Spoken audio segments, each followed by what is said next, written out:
Okay. Now, this will be new for those of you that are new to my games. And here's the first thing we're going to do. I want one of you find individuals to give me a recap.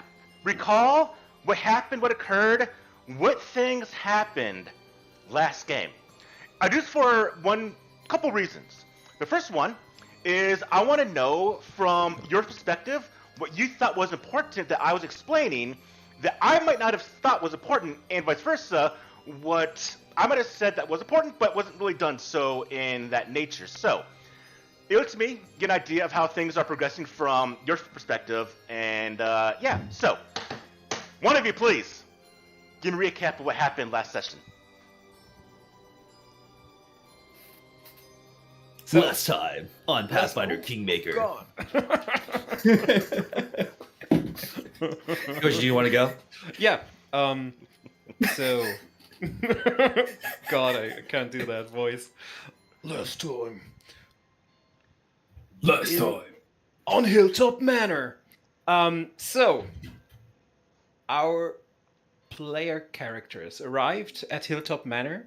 We were the last ones, and it was kind of a gloomy, thunderous weather outside, but not that bad yet. And we were apparently the last ones to arrive into the Great Hall. We were ushered in by a servant, and there we took some seats at the great tables of a big hall that was very splendidly decorated. Carvings on the wall and a nice and a bit, isolated table at the end of lots of rows of tables. And there, Lady Jamandi Aldori greeted us and said, I made a call for heroes, and it's nice that you came here. And with her was a nobleman whose name I don't know. And she, the Lady Aldori, explained the situation here. That there are several charters that heroes can take and go to the southern lands to shore up basically the hinterlands of southern Brevoy, in order to have a buffer zone between the river kingdoms and the state of Brevoy, which will probably fall into a sort of conflict at some point, and they want to have a defensive line, someone to trade with, an ally, and not be sandwiched between the northern part and the river kingdoms. And yes, in order to get us buttered up, she threw this great feast for us, and there were a lot of different heroes who rose to the call. One group was very interesting. It was in the upper left corner, basically dudes in armor. And another person. And the dudes in armor didn't partake in the feast, but many of the other tables did. And we had a bit of an interaction with the people at our table. As you can now see, their beautiful art is shown on the map. And we, in game mechanics, we basically try to impress them or influence them and try to know something about them. And yeah, I think there are these. I have a lot of notes about them and what worked, but in the end, we found out that what their deal was. Should I go into further detail about them, or what do you think? It's up to all of you. Yeah, go for it. I think one person of them all who really stood out was the very arrogant and standoffish gnome, who had a lot of ideas about how his kingdom should be run. And it was clear to him that the kingdom should be his, and he should be the king, and only competent people and strong people should be part of the kingdom, which led to a lot of conflict with the barbarian sitting at the table. It was Amiri, and she was not impressed by his size. Nope. Or yours, for that matter. Initially. At first, but Gilly tried her best to impress the tall barbarian with the tall sword, and I think once she was able to, but not that much. And at the table was also very a silver fox, an older man, a noble, and trained in sword fighting from what we gathered. And he was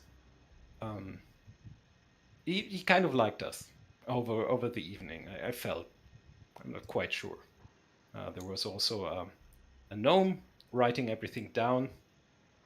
She's a sort of bard who was very disillusioned with the bard colleges in Pitax, which is to the south, and she comes from Gault originally, and was very excited to see everyone. And Adara had a lot of success talking with her and finding out what a future kingdom should be like. And we basically didn't interact at all with the morbid mumbling dwarf, who was very into themes of skulls and a very gloomy Death. Death, yeah. The inevitable end. All things will die. Who would have thought? No one of us was really that much interested into talking with him. Shocker. We did have, I think, Gilly didn't, but the group talked a lot to an elf with a scythe, and I think in the last, I didn't even write down the Jathal, the elf's name. It was very late that we. She eventually gave her name. She eventually gave it. We didn't ask it. I think. Oh. I think Graham was the one who most talked to it. As an investigator, it's very important to at least know the names of people. Where were you at the night of? And but what's your name? That's actually the question. She seems to have been either exiled or self-exiled for a long time, as elves can live quite a long time, and she seemed to be alone for a lot of the time, from what I gathered. I don't know. I didn't write it down, but that's what stuck in my mind. And there was this noble woman with shorter hair, who seemed to be well versed in also the martial stuff. She was a bit it was not arrogant, but she didn't she wasn't as friendly as, well, of course, as the halfling bard. She was not as nice, and so at Valerie, the end, her name, I think. Valerie, yeah. And at the end, I think the feast took quite a long time. Some people started leaving. The weather outside was getting very bad. There's rain and a thunderstorm going on. And at some point, also the people at our table left, and I think we were given a room in the manor to sleep in until in the next morning. Further details would be discussed about the expeditions.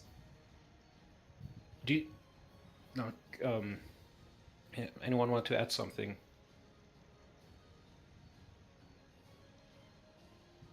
I think you got it all.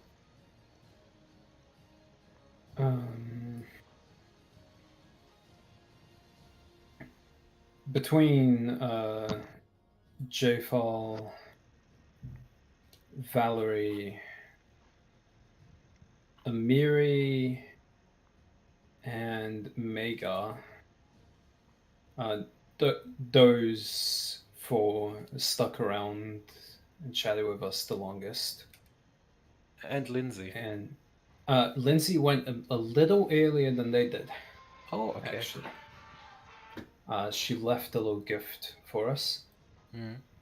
But no, those four in particular had a bit of a common through line with our characters, in that a lot of us have been judged for things we can't control about ourselves. As you said, JFL was exiled.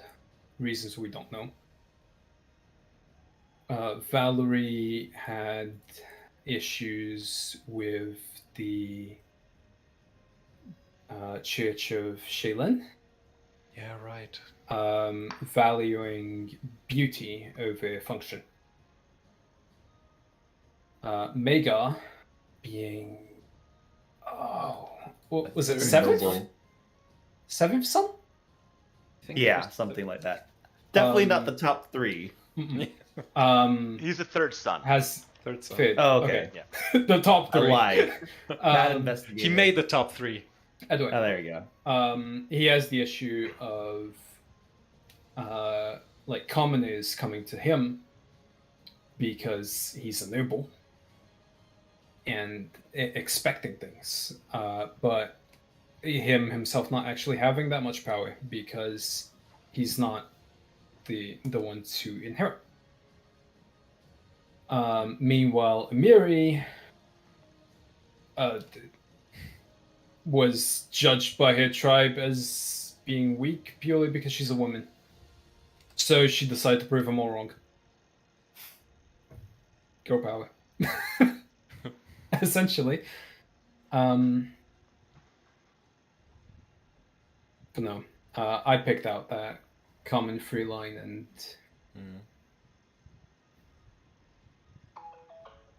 brought it up to them. Don't know what the deal is with the dwarf and the gnome, though. We didn't get their names right. Maybe the gnomes? I don't think we did. Maybe the gnomes in passing, but I don't think we hit it from him. Yeah. I didn't write it down. I'll believe anyone got his name.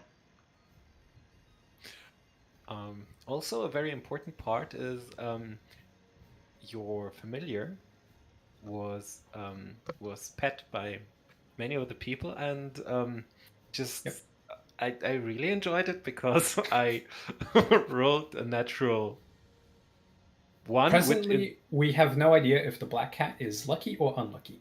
Exactly. We will have to figure it out with some more Figuring pets. that one out. Yeah.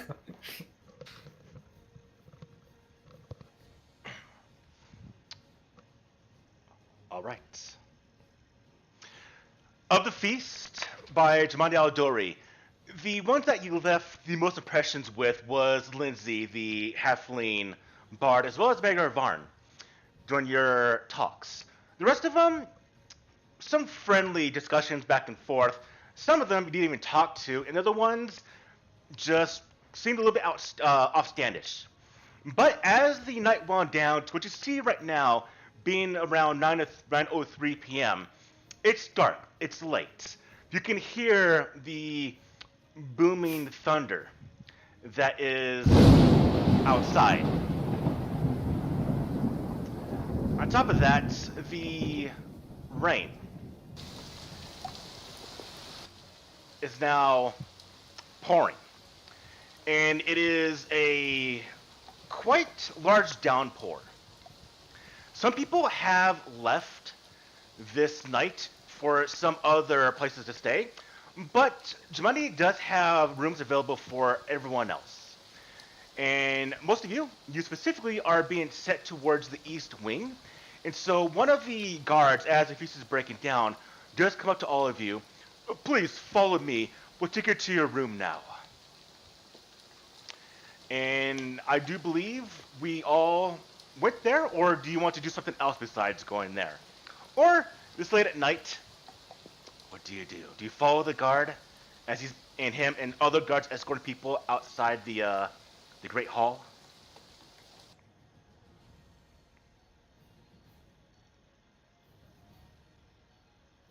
It'd probably be pretty rude to try and talk to more of the people who we were talking to at the table, right? Like trying to suss out their current lodgings and be like, "Hey, you want to talk some more?" I think they've already gone, to be fair. After party in our room. Let's go. Some do have a bit of small talk back and forth. Some are clearly beyond conversation by the amount of drink they consumed. And some are kind of just, again, gauging you up and down, seeing who you are, what you bring to the table as is. But you can have a bit of small conversation with some people. Guys, I think the dog's scrutinizing us. I think it's looking at the cat, huh? The dog's a very, very well-trained dog.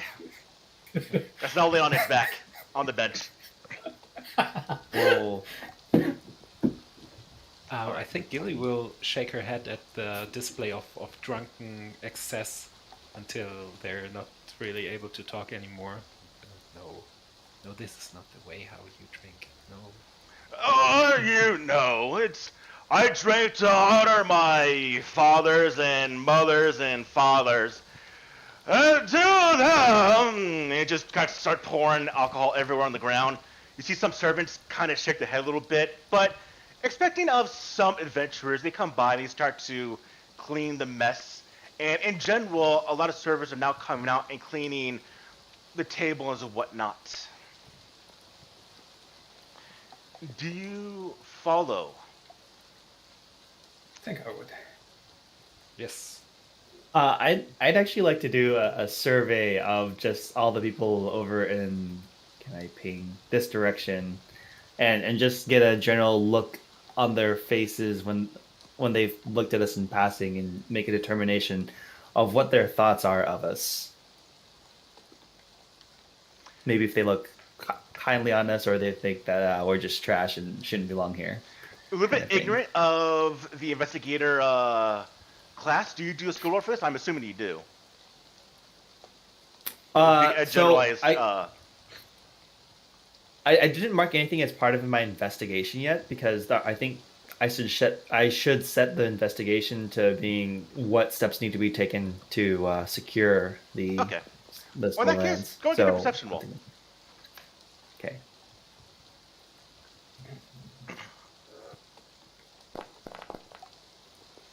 In I'll your perceptive passing with them, Graham, you notice that some of them don't pay you any attention at all. Earlier in the day, they might have done an occasional 1-2 second glance at you and your party. Now, the ones that are still with wit about them, when they do see you walk by, you are all adventurers. And they kind of want to size each other up and see how you are, what you might do. You being a Yosoki, a little bit uncommon, I would say, in this area, in this room. For some of them, it might be the first time they're seeing your race, your ancestry. And so you get more of an inquisitive glance, and people just kind of wondering, maybe are they looking to see how well you can handle a blade item, how armor fits you, how easy it is to dismember you, take off a limb.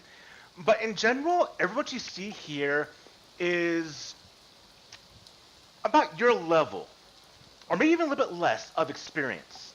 Some, you can tell, wear the armor, carry themselves a little bit differently, a little bit less accustomed to having armor on the body, like they just took up the mantle to be an adventurer.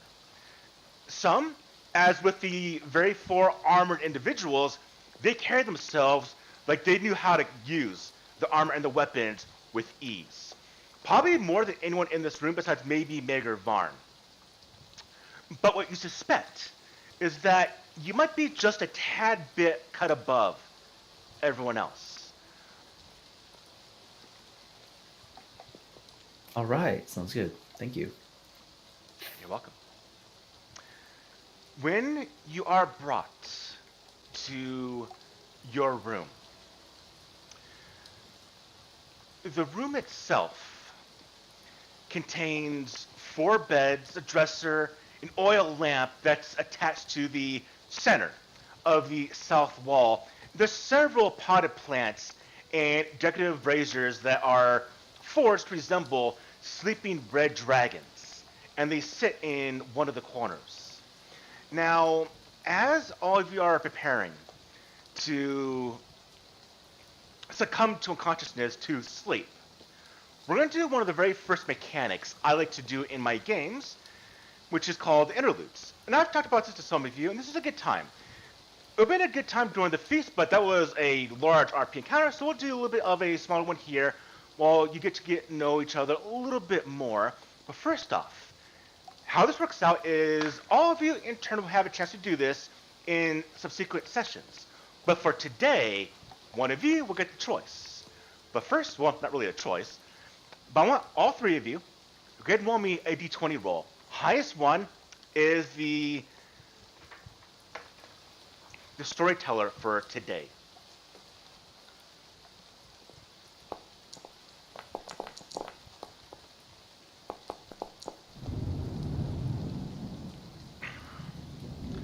All right. For you, Graham, as you all are getting ready in your beds, and there's a small moment where you can kind of talk with your individual friends here, I want you, Graham, to go ahead and roll me a d4 really quick, please.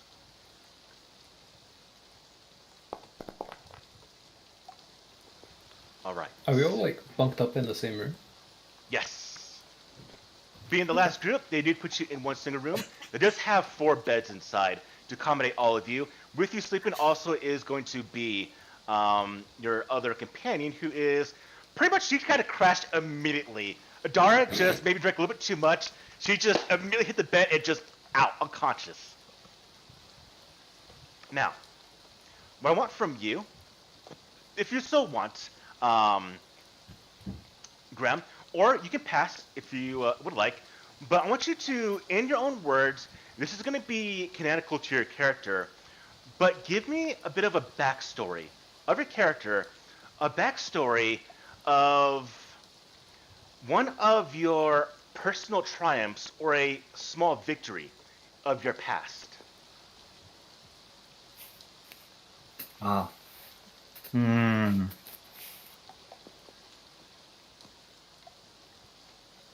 Today's events were quite interesting, but it seems like a very large task to ask of us.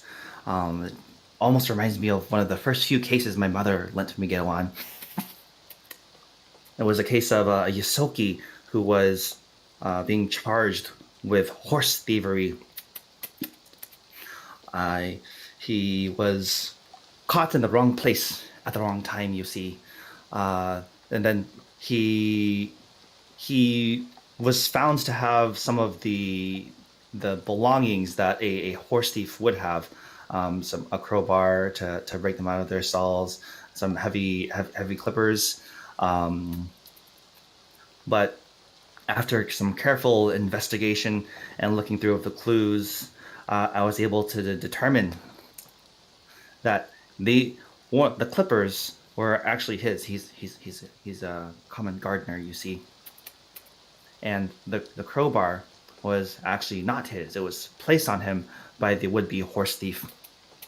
It turns out the horse thief was actually the brother of the person whose horses were stolen.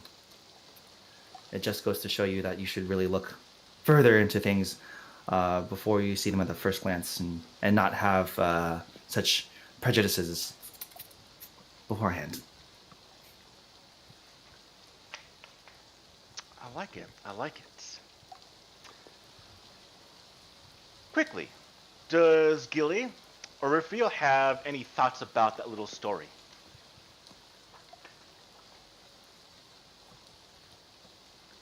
If none, I think it's okay. Gilly is going to be a bit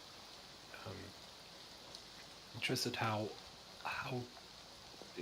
it sounded at first like everything was just clear as day. He was found with the implements of his crime at the scene, and then why did you look into it further?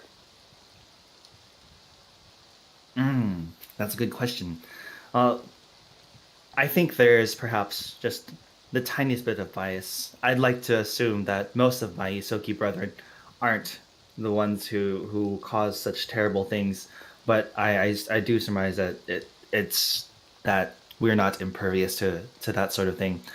But the other thing, the more objective thing, is to always look into everything you can to get a lead, to get a clue in, because the evidence will always point you towards the actual truth of things. And the true truth, the truest of truths, is what we should strive to pursue. That way we can lead into a just world, in a fair world. And I think that's something that we should all strive for. I'm just glad to hear that you also have a bias. I think it's good So, to admit that I have this bias. the original owner of the horses couldn't even fully trust their own family.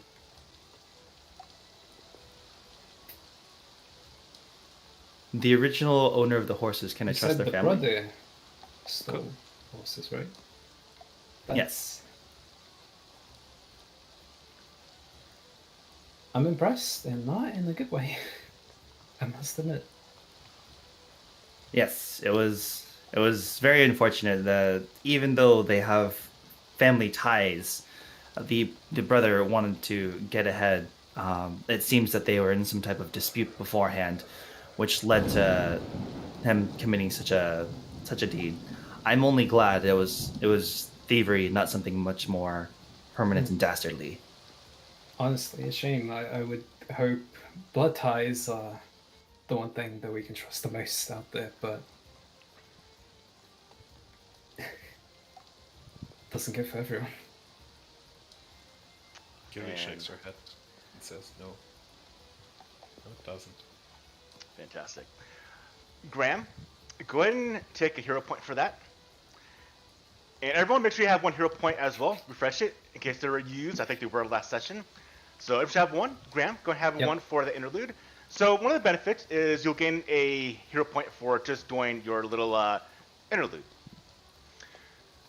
Night does creep upon you, and beyond the sound of rain outside, it's a pleasant drifting into sleep. The night continues on. And by some means, you are stirred awake. Before the sun has risen, you are brought to consciousness because of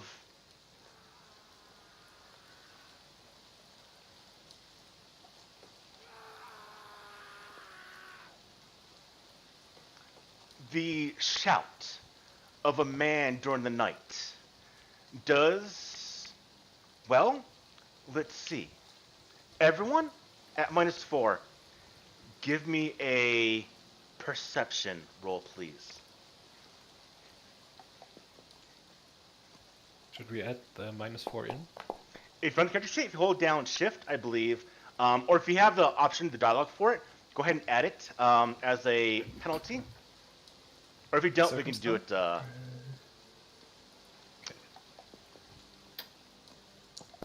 Perception. Gilly, you're just way unconscious.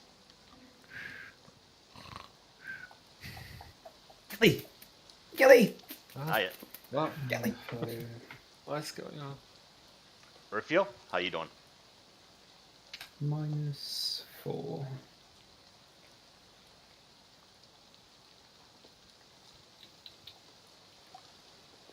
Modifier value must not be 0. You can, yeah. Well,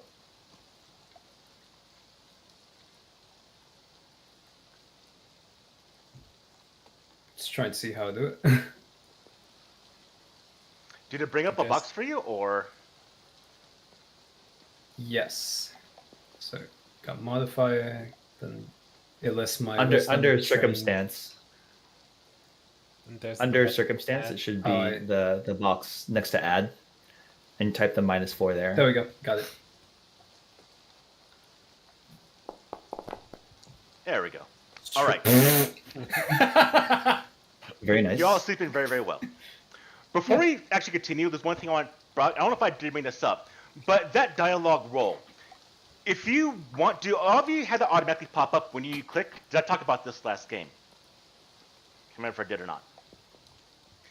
If you want to have that box pop up every time you click on a skill, attack, or whatnot, you can turn that off and have that pop up if you hold down the shift key.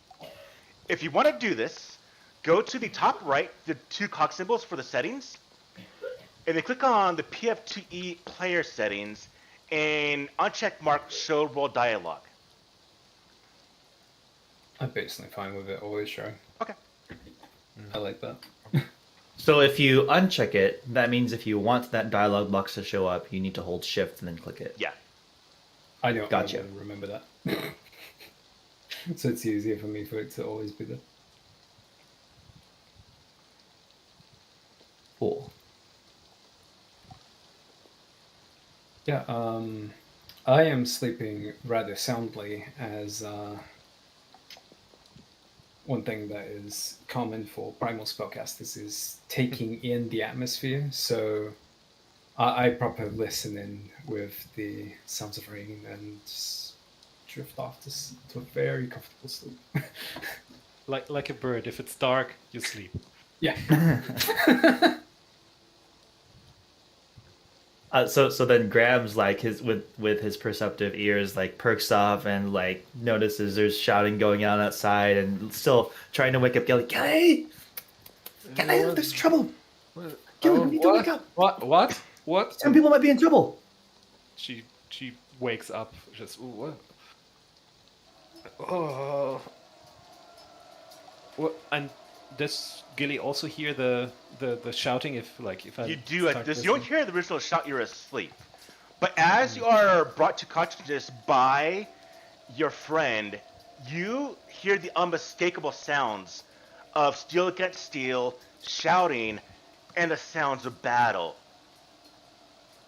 that are echoing inside this building. Oh God, Gilly will probably just start going into like this sense you get when something's happening, like your blood starts pumping and everything, and she'll probably go, wake everyone up. Yes, let's wake up Orpheal. Gilly, one thing for you, as well as for Graham. Graham is kind of okay. But for you, Gilly, you can't see anything. It is a cloudy sky, and it is pitch black for you. You hear the heavy thump of a body hitting the ground outside the door. The small sound of movement creeping. Raphael is still just unconscious on that bed. Raphael, is your familiar Larast out right now? Always up. Larast is up. Would a Larast Okay. wake you up in a moment of potential danger? That sounds like a fair shout, doesn't it? So, how does Larast wake you up in a emergency?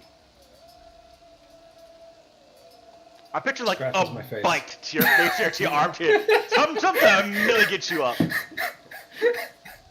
Just Farts on the face.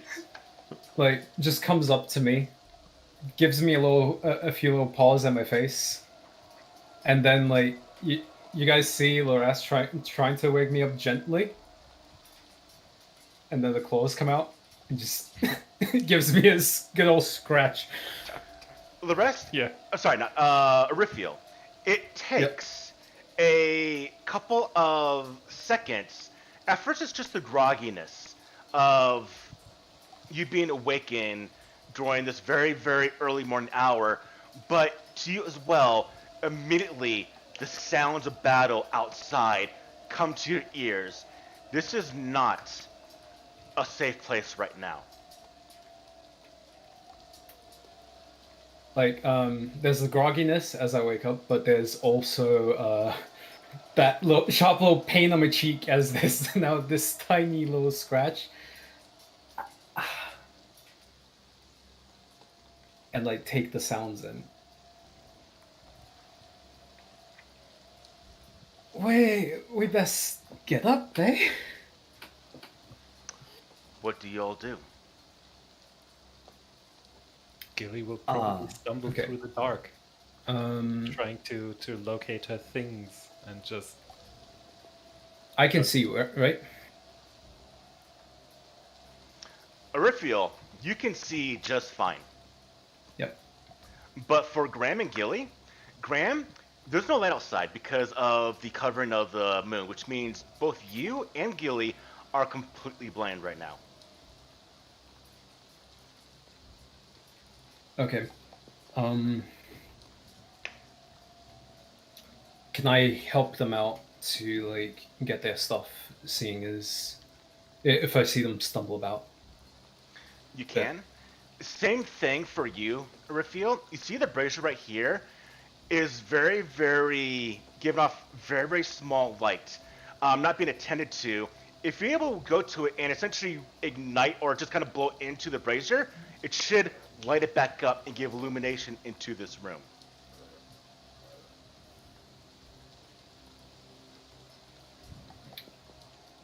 This brazier. Okay. Is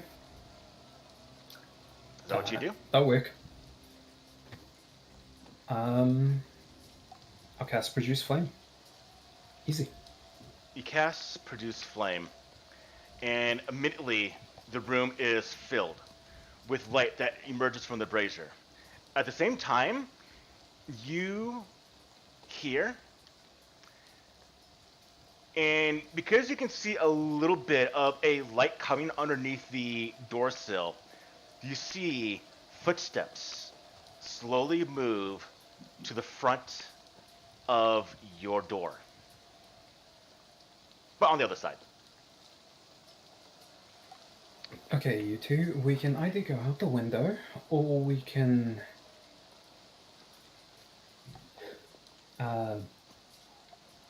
hold our ground. If we're going out the window, then someone might want to pick up. I look to Adara's bed. Yes.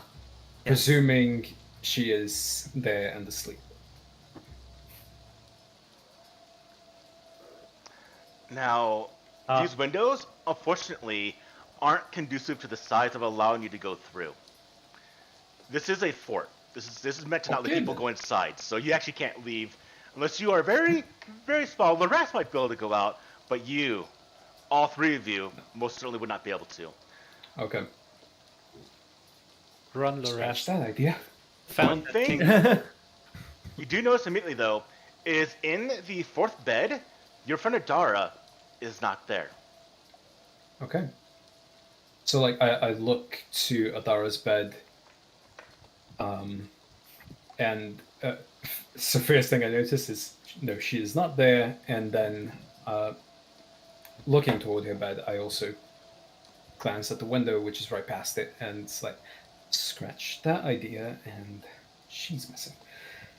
Hold our ground it is. Hands up at the ready.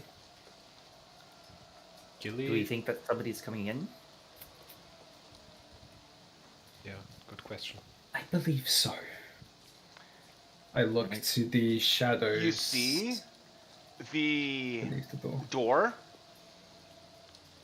handle starts to turn very, very slowly. And then the door starts to move, opening very, very slowly inwards. Can I draw my quarterstaff? Gilly would also get her guisarme from the wall that's probably leaned against the wall and like brace. The moment the individual sees all of you awake and going for your weapons, burst into action. All of you grab your items from the walls before they go to rush in, and you see these people.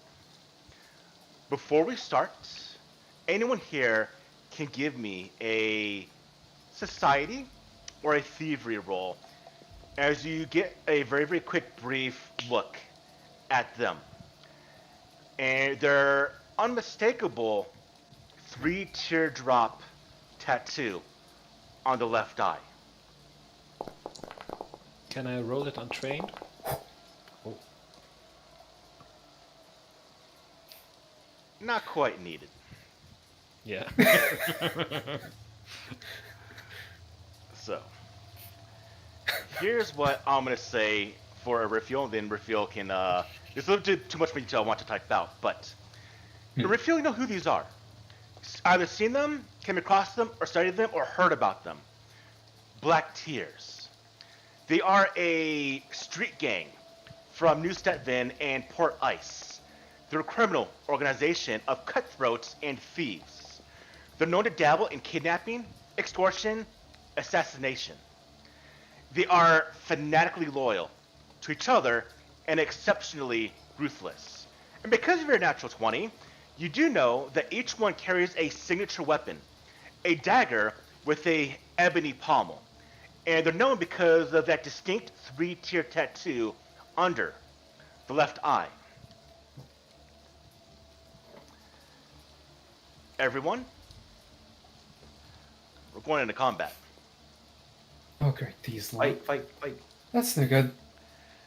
So, combat tracker at the top right, little closed fist symbol. You can right-click it to have it side by side the chat window. But if you go ahead and change your initiatives to perception, that's what I've been doing here. So everyone, go ahead and click on that D20 symbol in the encounter tracker, please. As they burst in to attack all of you. Them, with their daggers already out at the ready. One question. Yes. Gilly will probably not be sleeping in her armor. She'll be just in normal clothes, no protection. Great. I'm gonna assume everyone here, unless you have comfort armor, is realistically probably not armored. Yeah. Comfort armor here. If you have comfort armor, I'll let you have it. But I'm gonna go with the assumption that you do not. In that case, please do remove the armor. Mine is the same as unarmored anyway. It's explorers. I have a padded armor, which, yeah, no, I don't think she'll be wearing that. It seemed like a very well fortified fort, so she'll be sleeping in ordinary clothes. I'd say Refuel's not quite wearing the full robe getup, but just parts of it essentially. Graham, what about you? Yeah, my leather armor is, I don't think, comfortable. It's not comfortable. So, yeah, I'm not gonna be wearing that while sleeping. We now go to them.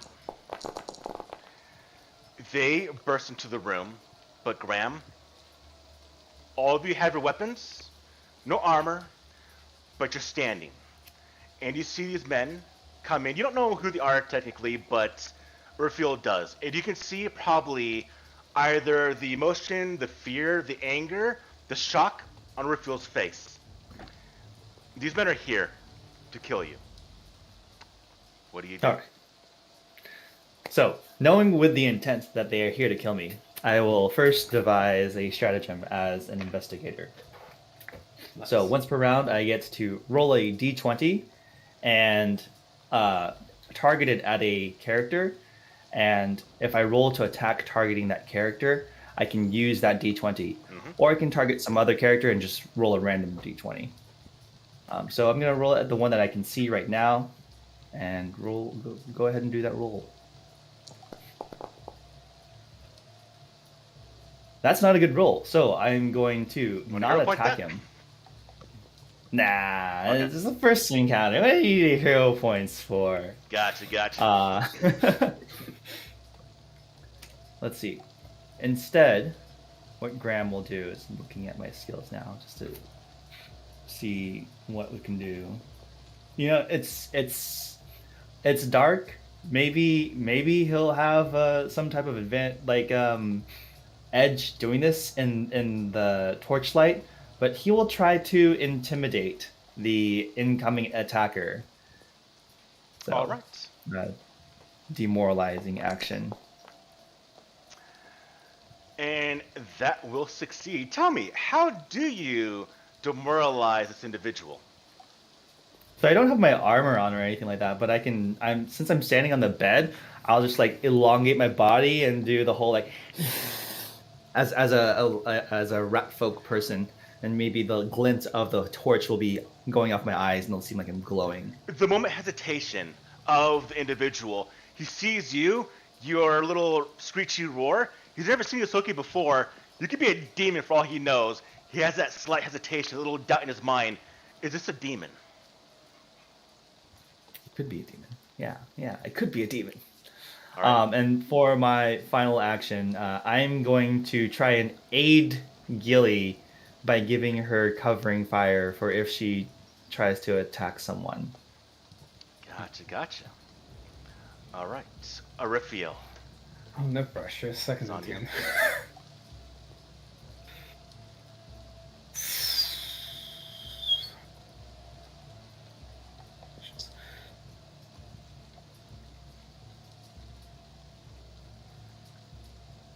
What you got? What do I have? What do you do?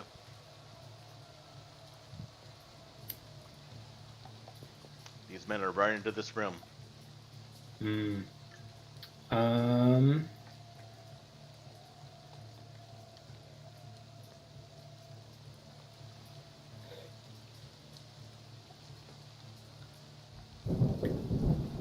Tangle flip on the one that's about to come in. All right. Do me a favor. Go ahead and target that guy that you want to throw this at. Do the spell at. Hold on Alt and let's click on the guy. Oh, There you go. click. Yep. Now go ahead and cast that little spell for me, please. All right. Click on the little attack button as you watch as vines covered in sap appear in the air and from your hand and start lashing itself onto this man. And Ooh. you not only get a success, you get a critical success on My your flamethrower. ability, and it just gets completely bound into that doorway. Can I flavor that rather from the air? Go for it.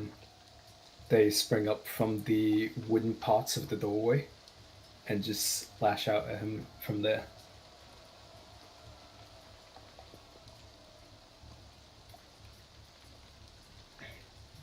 He is stuck. And have one action left.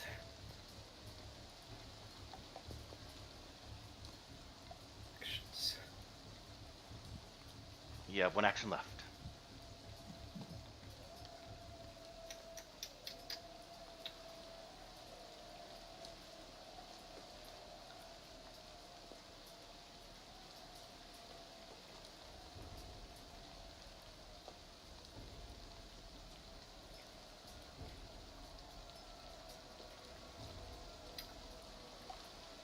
Let's see.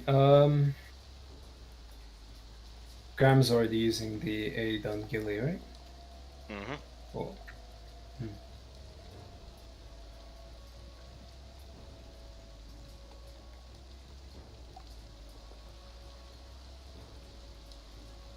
Would it be an action to have Loras move behind me?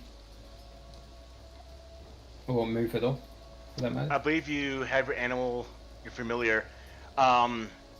Give it, is it the same as Animal Companions, where you give it one action, it has two of your own? Or does it just have one action by itself? I think so. We'll go with that, we'll Yeah, go with that much though. more familiars here. Yeah, you can move behind you.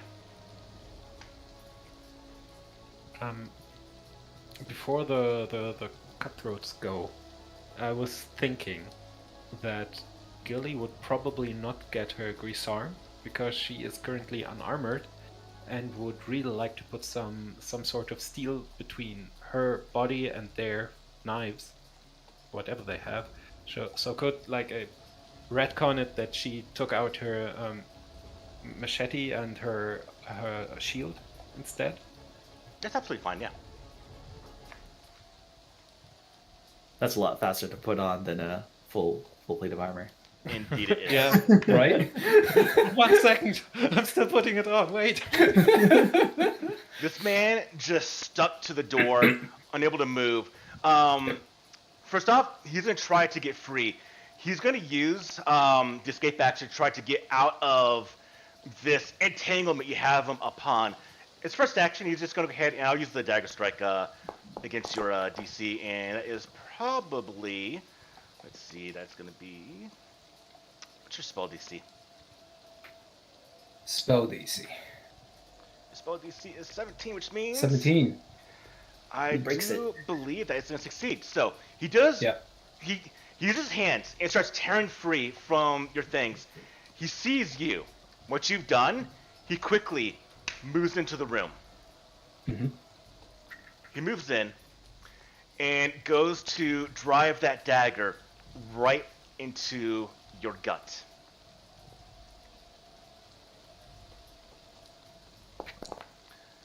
Blade comes in low. Hits you, draws first blood.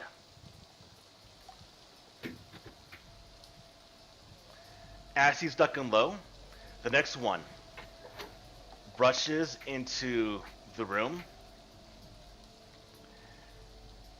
sees Graham. Same thing. He moves towards Graham, and the same dagger, ebony hilt. He goes in low, upper swing with the blade, try to get into your clothing, into your fleshy little body, and will also succeed. This one drawing a bit of blood. For his third action, he's going to try and actually, at this point, intimidate you as well.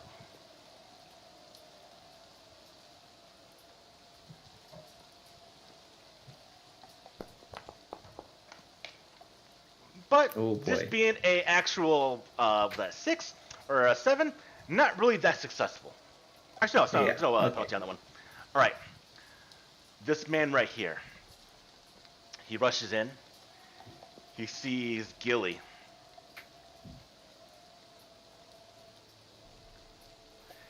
Gilly, one hand, dagger, second hand, he tries to grab you and throw you to the ground. He's gonna try to trip you. Right.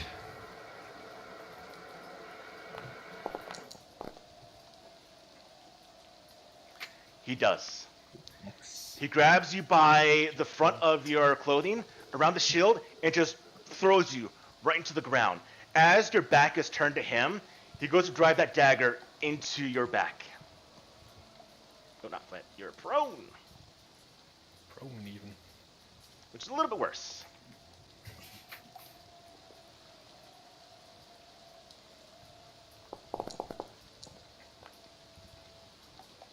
Ooh. Just hits. You feel the dagger. In the quickness of the movements, doesn't quite get it right in the center of your back, but right on the side. Gilly, it's you. All right. So, Gilly will probably have to stand up in order to get that pesky prone condition off her. Indeed you would. Do you spend an action to stand up? Yes. Triggering attack of opportunity, if they had it, but they don't. Okay, good. That's what I thought. That's what I thought. I'm like, level 1 my God. You're mean. All right, Gil, you stand up. I like it. I like it. He's at the ready. He's right there. That's good. Dagger at the ready, waiting for you to come in with a blow or what you're going to do. Gilly kind of wants to protect. But I have 2 actions left, and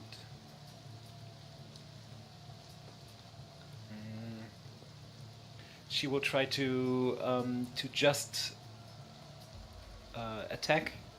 Just give a swing to the nearest one. All right. Do me a favor. The, Hold on Alt and left click on the one. Yeah. Exactly. And then let's see if you can bring in a blow to hurt these guys. let's see.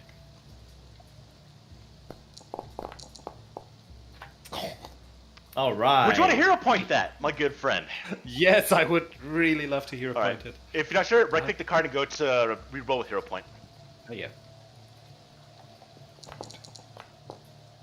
That's just a tiny bit better. Not only is it better, that's a critical hit. All right. Take your vengeance. Your revenge for being thrown to the ground. And in just one blow. I did the wrong roll, wrong thing, but yeah, this one just absolutely clobbers. Let me say, this clobbers actually cuts right through, drawing a line of blood that just instantly downs him to the ground. Good roll, Gilly. One more action. Gilly will probably be a bit shocked from the savageness of her attack, that she killed a man without like offering any sort of mercy to him. But you know, self defense. And I think as the last action, she will move closer and try to basically make herself the target. All right. Off the bed onto the ground. Not in armor, but that does get you in a position to be flanking that cutthroat right there. We go to top of round 2. Graham, it's on you. All right. Graham would like to do another devised stratagem, this time on the guy who was tangle-footed still. So we'll be rolling another d20 flat. Well, All that would right. be a good result when you use it. Yeah, I think I would like to use my natural d20 there for the attack. So I will. I'm assuming that hits, right? I'm gonna. I don't know how. Yeah, that does hit. Yeah, that hits quite well beyond his AC. Okay, so I will. I don't know how to really work it in Foundry. Do I just hit the critical damage button? Honestly, yeah. Just activate the card and just go critical damage. With your character, with that, we'll have to do a bit of just doing the rolls offhand. Okay. But same thing. You're aiming really quickly. You divine a strategy, and you just send an arrow right into his head, Right. Nice. and he just goes instantly to the ground. Arrow through his head, hitting the stone wall behind him, and just shattering. Very brutal. And then for my last action, he's already being flanked. So the only thing that comes to mind right now is to try and trip him. And I don't have that great of athleticism, but you know, maybe I'll get a nice roll. You Who can do knows? it. You could do no. Oh, so close to that 20. him noticing that Gilly's behind him, he does actually step to not get. I mean, narratively, he does step to not get tripped by you, Graham. Right. All right. Sounds good. That's my turn. Riffiel, it's on you. No pressure. You see the focus in his eyes. He knows his 2 other companions are dead. He's not deterred at all. Mm-hmm.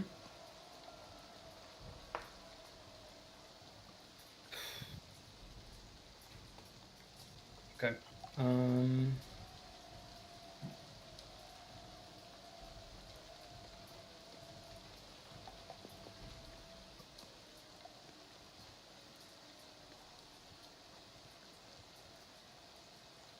right.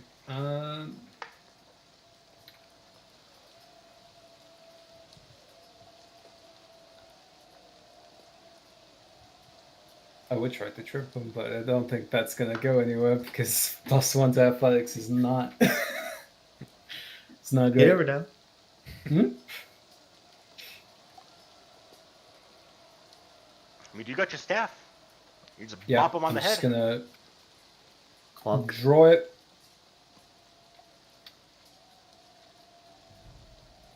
strike. All right, do me a favor. Go ahead and target Yep. the guy. Hold on. Oh, let's click him. Oh yeah.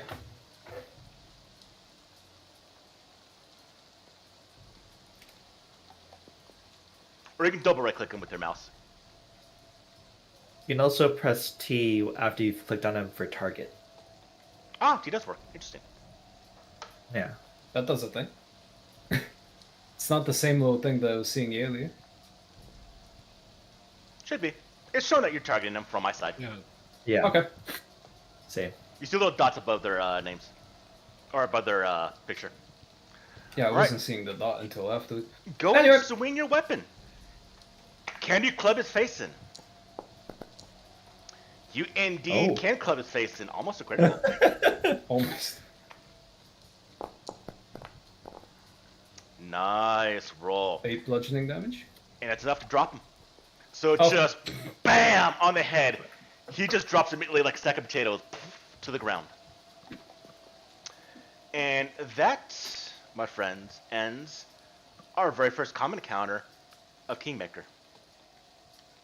Woo! Yay! Now, We killed Crits in them. there. Nice. Loras is already Apple. back to sleep. a couple things first. So, experience points. We're doing this game. First one. For Right. completing your fantastic little dinner last session, I award you all 80 XP. For this little encounter right now, I award you. What was that? I believe that is 60 XP. Oh, and it goes in automatic. Nice. It does. Now, for I've seen that set myself. of bodies, if you double click the body, guess what? They're people. You can take stuff on them. Nothing pops up. Double click. Yeah, nothing pops up for double clicking on them. Ooh. Is that saying I forgot to turn on? Let's see. Let's see.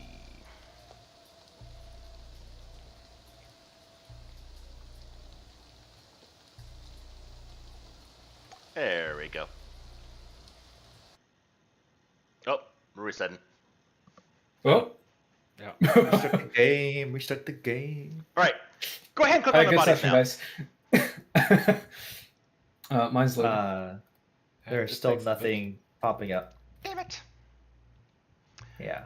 All right, I I'm am loading back in. triple clicking. probably because they're still whatchamacallit. I'll put it into the party. So if everyone, do you have the party little icon? You should have that on your pop bar or whatnot. But I'll put in the amount of silver they all had, which was 15. Party. On top of that, they do have on their bodies leather armor, as well as, studded leather armor, as well as a dagger and hand crossbow. If any of you want to take these, I'll go ahead and just throw them onto the sheet. And then we can remove those later on. Are you Specifically, sure they have potions? They do the not. signature daggers, isn't it? It is their signature daggers. Yeah.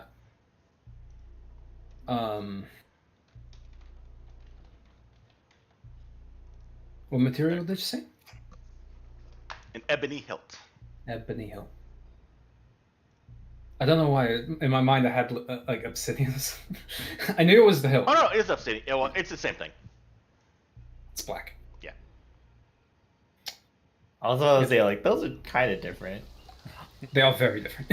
Ebony is a type color's is a still the type of same. wood. Ebony is a type of wood. Obsidian is. I'll think about the color. Rock? They both Rock? sound fancy enough. Does Uri feel close into who these guys are? Because Graham apparently has no idea. He's just like, thugs! Thugs!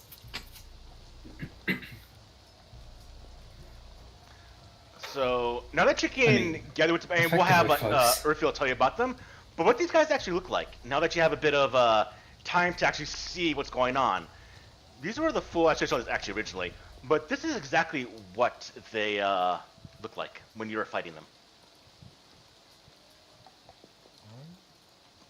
Oh. Mhm. Where would it be? It's under the chat. Yeah, in chat. It's, Ah, it's chat. in the chat. Oh. I always show images in chat.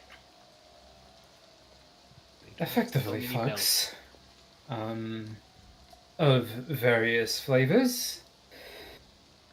Kidnapping, murdering, whatever have you. So it sounds like they're usually hired thugs, possibly. I think so. So with that kind of like thought in mind, I'd like to make this investigation, my investigation now, to be like who hired these thugs and why are they here. So with that, I'll any roles pertaining to that kind of investigation, I think I get a +1 on or something like that as the investigator. Just flavoring wise. Yep. Investigator requires a lot of back and forth with the game master. Indeed, it does. Yeah. All right, you're trying to figure out. I need to actually start reviewing all everyone's classes before next game. But you want to get an idea, Graham, of who these are, why they're here, what they're doing. And possibly who hired them to be here, if that's a person. All right. Yeah. So now I'm very, very lacking on investigator skill sets. So on these strategies, are these skill checks you're doing, or are they just things you're going to be doing, this, like uncovering as we go? So this is It'll be as we setup, go. right? Yeah, it's the setup. I'll be pondering. It takes 10 minutes worth of exploration time to pursue this lead. Okay. But that's what it leads to. I get a +1 circumstance bonus to any checks related to this Gotcha. investigation. Well, in that case, if you want to put it together, you can give me a society or a theory roll. I'll let you do. Or another knowledge skill you might think might be applicable here. Society or thievery. I will roll with the one that I'm better at. We'll go with society. So that should be +1. I forgot to put the +1 this time. Okay. 15 total.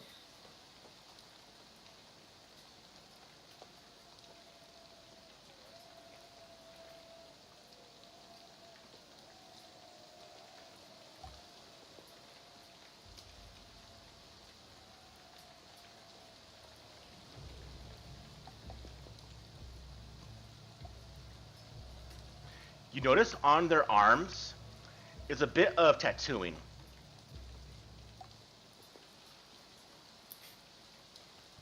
All right. So, this is peculiar. There's some type of tattoo here. It looks to be some kind of script. Do any of you two know what this could mean? Kiwi Let's have a shakes look. her head. Interesting.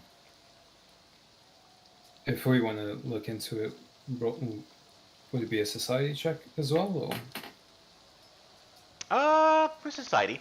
Graham, did you get my message? Gotcha. Got it. Oh, then I'll try to. Society will probably get you an idea of potentially 1 or 2 words, or at least the language it belongs to. All right, I'll also try a society. But roll. Is it okay?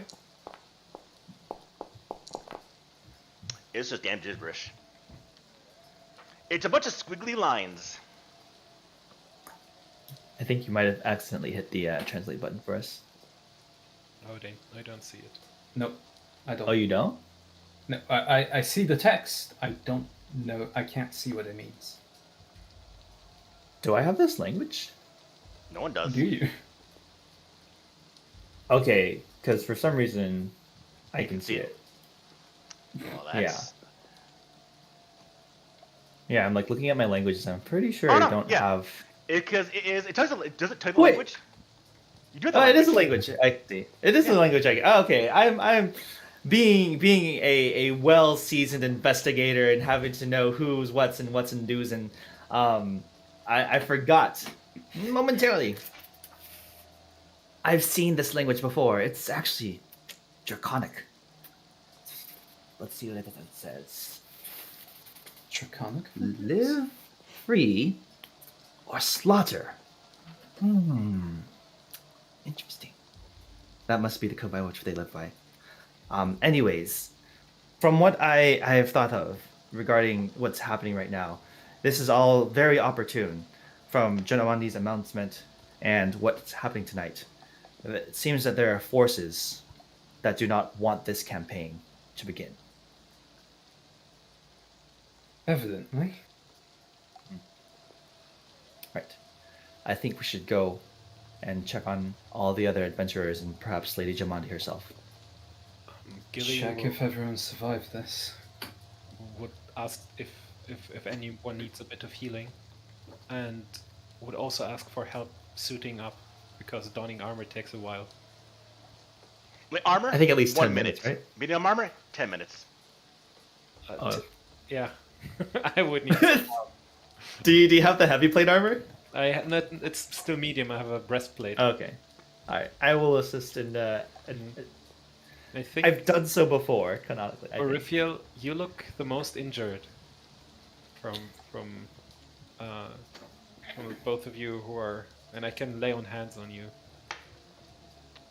Or you could do the medicine check, 10 minutes.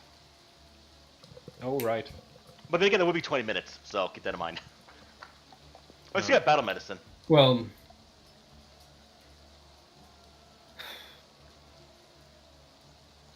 I think the touch would be good for now, and then we need to don the armor. Yeah. Also, like, I will spend a focus pool point, and to get it back, I'll need another 10 minutes. Alright. Okay, so I'll try to cast it, like... Oh, nope, I didn't want to create an item target, and then cast... Oh, first I have to put the focus point back, then cast it, and it will take it away by itself, like magic. Alright. Click on healing real quick. Mhm.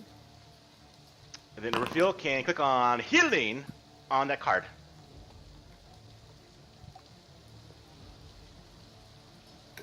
healing on the card. Okay. Yep. The heal part to the Yep. lower right. The very bottom right of the last card in chat. There we go. Nice. Okay. Why is it? Oh, because you only. Okay, I see. He's back to full health. Right. Birdfield took 5 points of damage. I was like, why did he get gypped one damage? Well, I noticed. Got it. For some reason, it didn't take away from your temporary HP. That's interesting. I see that. Oh yeah, we had temp Right, HP. we I had just noticed that. Yeah. Yeah.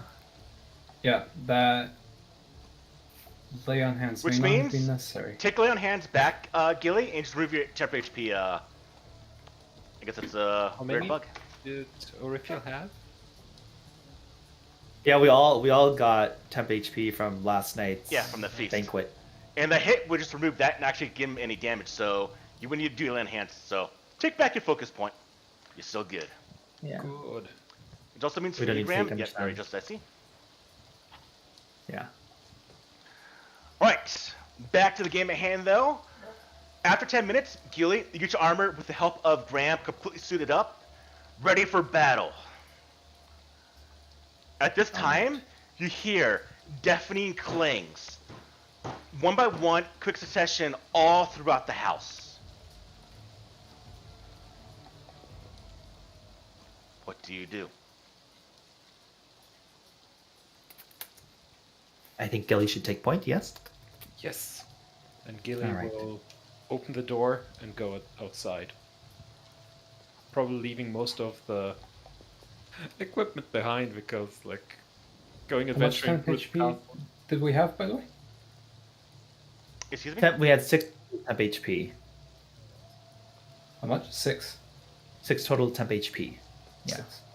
I think I everyone think you rolled their took 5. own dice, so everyone should Ah. have a little bit different. Oh, Okay. okay. I forgot Yeah. about that. So for you, Raphael, remove all of yours because you took as much Yeah. damage as your actual temp HP. Yeah, I just wanted to check the damage. I'd scroll up a bit. Should have been 5, I believe. Yeah, it was just 5. Yeah. Gilly, Yes. you may not have Gilly. paid much attention on the way here after the feast, but now, in the midst of battle, adrenaline is now pouring in your body. There's a fire somewhere because there's light coming from there. Those are torches that are along the walls. Oh, okay. It's giving off the bit of illumination that's in here. Is this a front gate, or is it just one of the maybe door openings that this fortress has? That is actually a. You aren't there yet. Don't open up. That is a door that does lead into. You do recall, as you were coming into this place, you did pass a small little garden. Okay. It's that room. Open doors next to you, not across the damn hallway. No, I didn't open it. I just looked. Someone Okay. did. No, it was open. It was already open. I swear. Was it? Well, then someone left it open. Yep. We'll leave it. That might have Some been would-be my mistake assassin. during testing. We'll leave it open. Gilly will probably look around the corner to the east, and go there, like to here, yeah, to there. When you look around, excuse me, you notice that here and here are portcullises that have fallen down. That was what gave off the loud booming noises. And another feature of this great manor for protection, for defense, for safety, locking all of you inside the building, but also causing attackers from entering inside. You see, there is a stairwell that does go towards the second floor, also blocked by a very, very similar, very, very heavy and well-made portcullis. Okay. Luckily, inside this hallway, you don't see any standing black tears, but you do see the dead body of the guard. That, in fact, it was the same guard that actually brought all of you to your room. Not that guy. Ezra? Ezra, no. No, that Ezra. Ezra. Oh, okay. Yeah, press F. Gilly will probably run to the guard and see if she can do anything, but he's dead, right? Very, very clearly dead, yes, unfortunately. And she feels a bit more justified in just ruthlessly killing those attackers. And she'll have a look around, walk around. Yeah.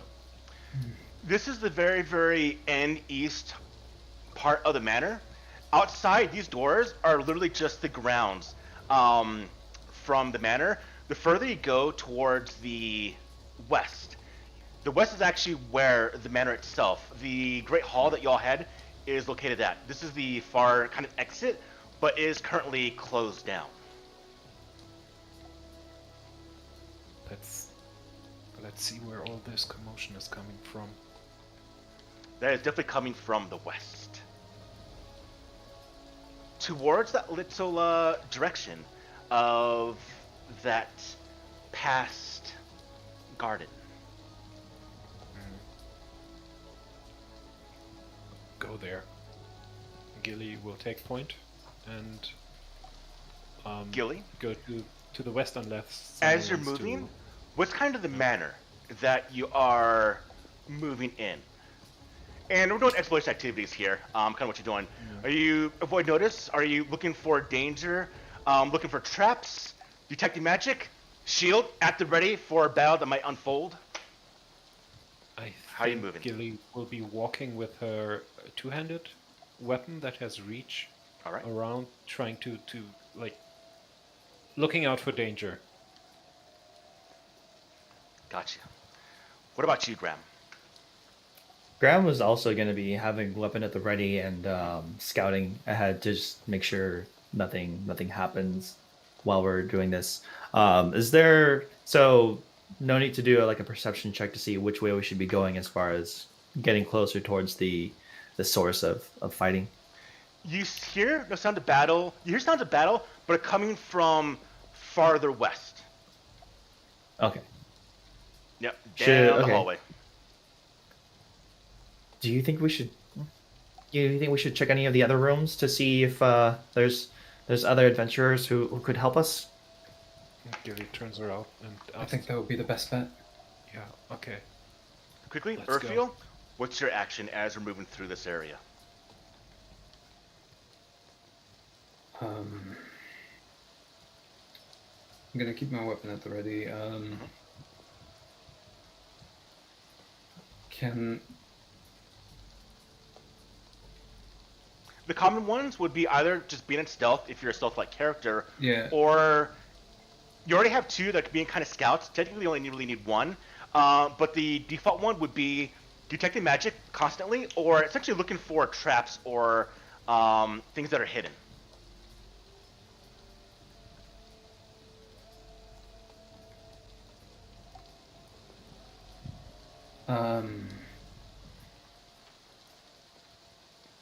Keep an eye for the footprints, maybe. See if anything left behind. Gotcha. Gilly, you're at the lead. Start moving. Right. I'll start moving ahead to the first door and ask, should we open it? See inside if anyone's maybe barricaded themselves into there. She'll open the door. But was ready. When you open the See door, anything? you see a guard laying on the ground, clearly dead. In his hand, a broken bottle of health. On his belt, you do see a cracked bottle, a potion of healing.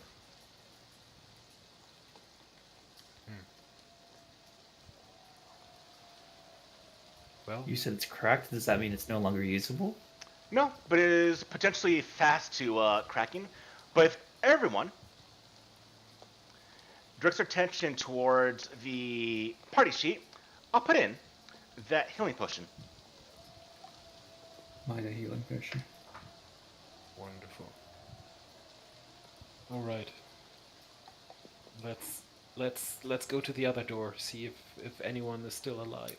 I'll check the other one as well. Okay. The door over there? There is. Okay. And then Gilly is like, I can't see anything. Yeah. Probably- Darkness. Yeah, probably I'll try to light a torch or something to get the situation remedied, because it will be just There insanely are there. several torches along the walls, Yeah. some lit, some not. You can easily grab one of them and light it from another torch. Do you want to do that, Gilly? Yes. Yes. You have light. Oh, wonderful. Gilly, Just you look into look this room, around. and you see that it's another room similar to yours. A number of beds, 4 in total, but you see on every single bed the familiar sights of some of the other adventurers from the feast. All of them, their throats have been slit. They were killed in their sleep. Assassins came in here, the black tears. The blood drips down that is soaking into all of the mattresses and the blankets. The weapons still by the bed. They never even had a chance to draw their own weapons. look at what would have happened to us if you wouldn't have picked up anything. And Gilly shakes her head and is a bit in disbelief about why would anyone do that. Same situation over in the other room, I assume.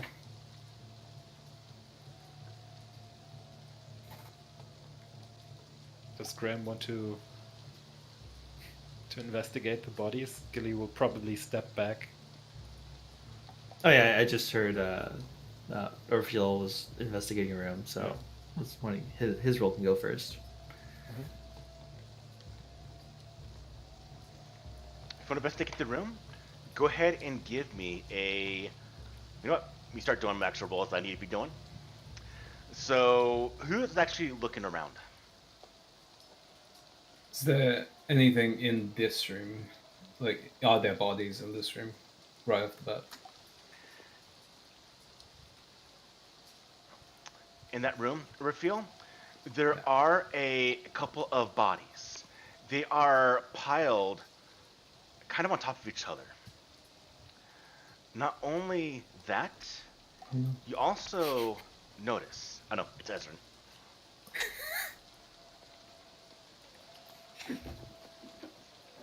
No. Not Ezra. Oh no. Iconics aren't allowed to Piled die. on top of each other, though.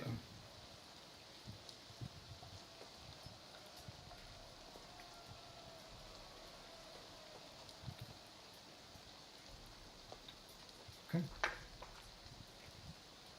Pick that up. So with these, go ahead and drag these to your character sheet.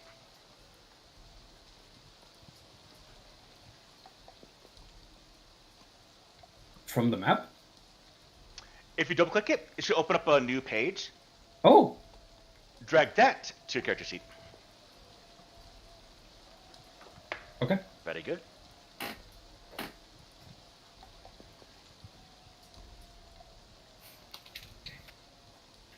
What? All right. Does that conclude that room? So these bodies are piled, not in their sleep. But they all are dead. Same thing. They probably had a bit of a fight before they succumbed to their own wounds from the assassins that you all fought. Okay. Just going door to door. I call out to the others. Yeah. Dad over here. Same Looks in like they this had a room. bit of a struggle here. They died in their sleep. You notice this with all the rooms in this area you suspect are going to be of the very same thing.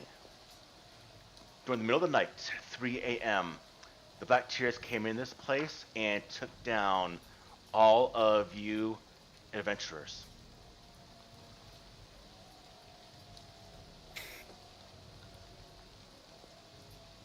Yeah. One of our potential would-be companions, I gestured to the room I just came from, had a potion hidden beneath their bed. Well, I think it's better that we can possibly utilize it later, seeing as they won't need to. Can I put that on the party card? What do you want to do? The healing potion. You should put that in your character sheet. Should I just keep it on the character sheet? The Okay. other one that's You can in, hold on to so it the for other now. one that's in the party sheet, one of you should probably take those right now. I think since Gilly's gonna be frontlining, it might be better Yeah, I'll on her. take it. Put it on my bandolier. Alright, let's have a look at the other room. Yes, I agree. Even though it may be grim and we already know what's all inside these rooms, it's good to be thorough. What do we see inside here? Gilly, when you open the room, you see again the severed head of the dwarf, bodily on the ground. His head is on the bed itself. Blood's bit everywhere. The wounds on their bodies are very, very large. Much more brutal than a dagger that these Black Tears have been using. And yeah, she'll step aside and let the other ones in. Look there. There's Go ahead. not only assassins are roaming these halls. You said it. Quite the Can unpleasant we- sight. Okay.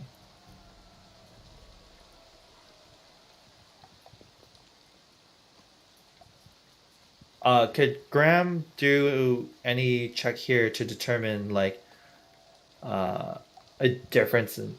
It seems like there's been very different killing styles, and maybe scenarios that happened. I'd like to determine Like, what? Medicine roll. Determine stuff about the killers. Oh, okay, yeah. Oh boy, medicine. That wisdom-based check, huh? Ah, yeah. Very wise.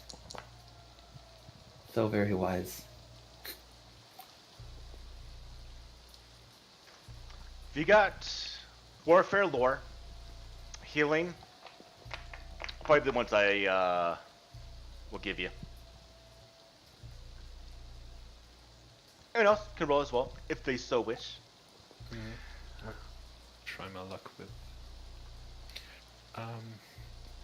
medicine, untrained.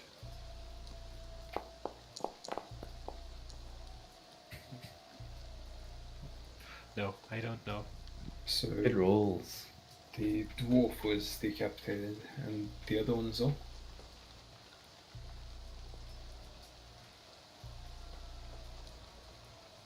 Sorry, what was the question, Andrew? The dwarf was decapitated, and Yes. the other person in there as well. Not decapitated, but body is also done by very, very, very large wounds compared to the other bodies you have been seeing.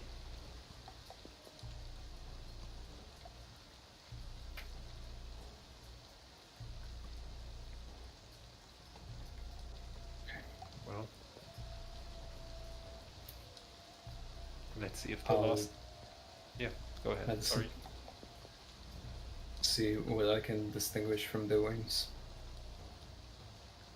Graham, was that a yes or no? I clicked no. Okay. That yes or no on the screen, just if you, all it does is let me know you actually had the message.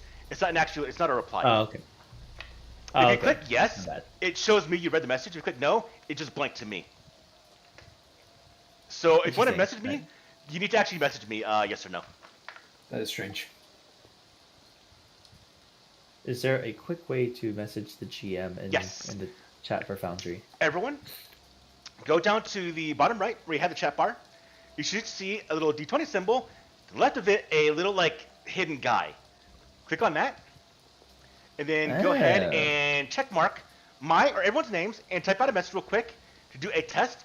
And for George, I got yours. So everyone send me a message real quick. And you'll see what kind of happens.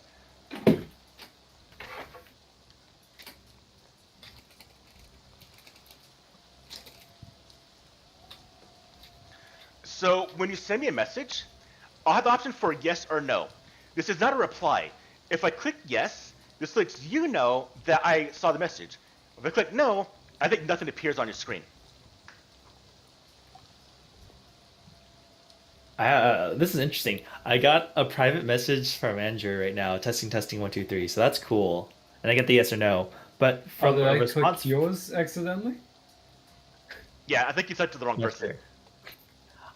But Okay. I got a whispered dialogue response as a confirm checkmark button from Paul. Yeah, so if you click that, if you click yes, it lets me know you got the message. If you click no, just no reply, nothing happens. It's all that does. It's a confirmation that you got the message. That's all it is.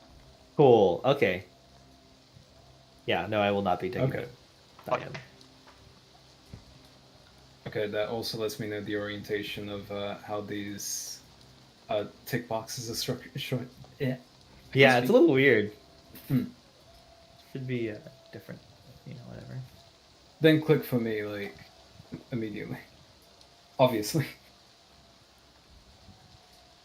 Okay. Yeah, no, I'm in there trying to examine the wounds because I don't think it's common to decapitate someone with a dagger, so It's a very long, grueling process, I think. yeah. Yeah. So I wonder if this was done by other weapons 15. these guys may have been carrying. Getting better.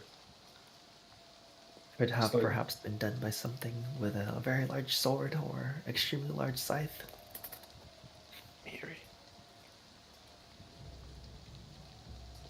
That's very accusatory. It is. So Gilly did Just a say it. possibility.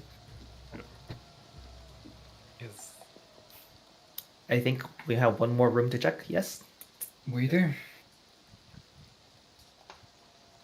Should I open? I'll open. Oh, I'm guessing the 15 will. As well as what looks like a couple of them have bolts upon their bodies. oh, the hand crossbows. Mm-hmm. Out of the character. I was so excited for a second because I hovered over their icons because they haven't done that for the other ones. And I'm like, oh, uninjured, they're good, yay! Sorry, no, they're all dead. Just means we didn't injure them. You At didn't least we kill have the them, moral someone high else did. ground. Yeah, exactly. Darn. Yeah, they're unfortunately they are done. All right.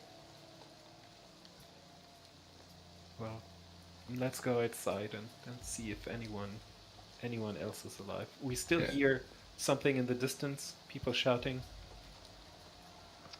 You do hear, yes, coming from the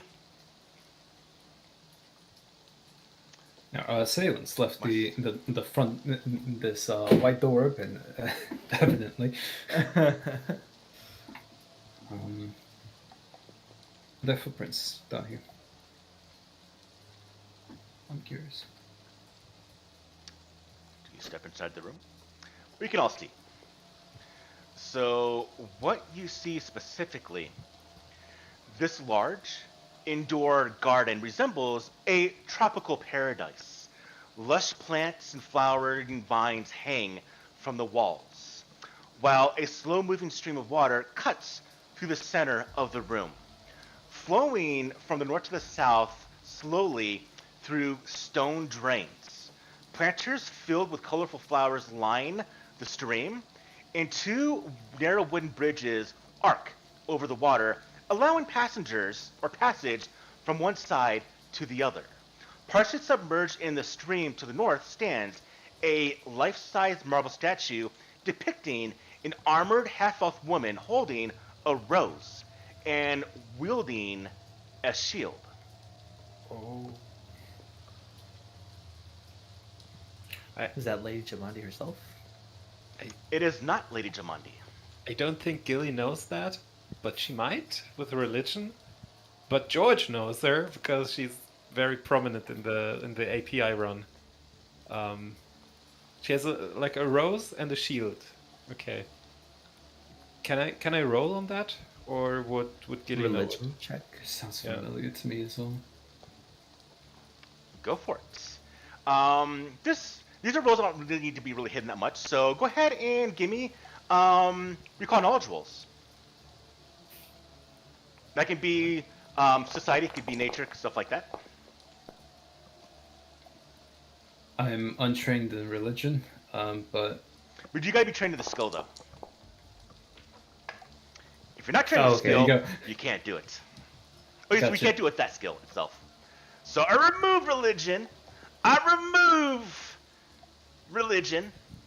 And Gilly doesn't know. Hey, but Graham knows precisely what this is. I wonder if it works this way. Let's see.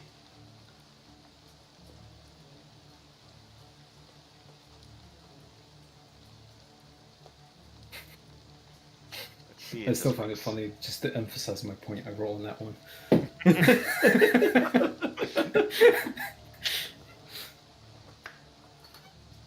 Real quick bio break. Graham can explain what it is. I like that chat, how we have the pop-ups. Yeah, it's nice. I'm not quite sure what that statue is, but it seems that this garden is created by some powerful wizard. I'm not sure who, but from what I can surmise, it's a token of friendship and gratitude.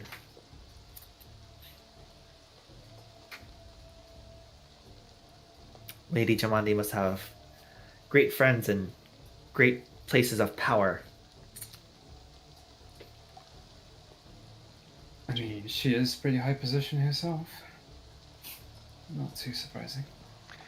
Yeah, it's one of the things I like to do is learn information or small things you see. I'll let you as a player just describe it to the other players.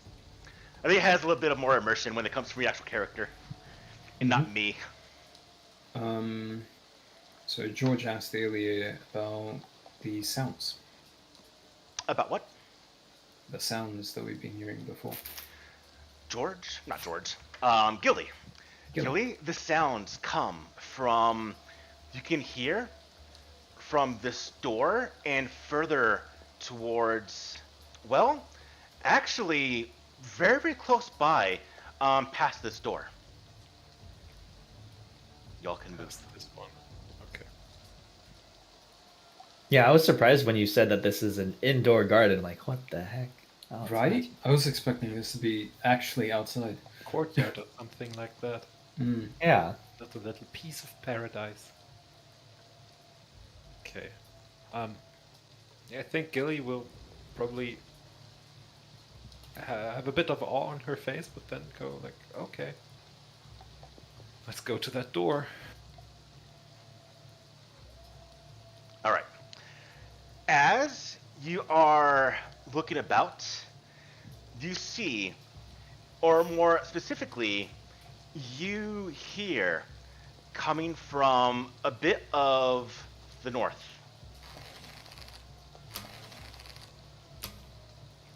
Several crossbows being snapped. Oh god. On top of that,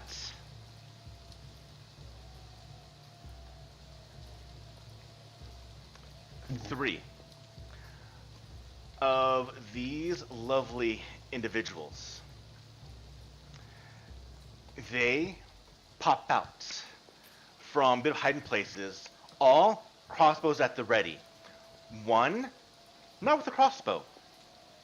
And we're going back into another little round of combat. So since we were doing scouting, some of us at least, I think we all get a +1 to the initiative. We do. So when you do initiative rolls, add in +1, or I'll just remove. I'll just if you can add it in retroactively, go ahead and do that. I'm not sure if you can. If you click on Shift and click on the roll, do you get the pop-up dialog for the initiative? Let me see. Yes, you do. So hold down Shift, and when you click on your roll, put in at the modifier circumstance +1. Because of the rolls being done by your scouting.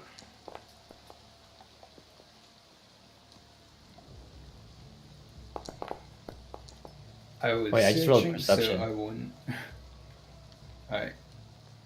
Perception. I did the dumb. Oh no, I didn't do it right. No, I did. Oh no, yeah, I did do it right. Okay, cool.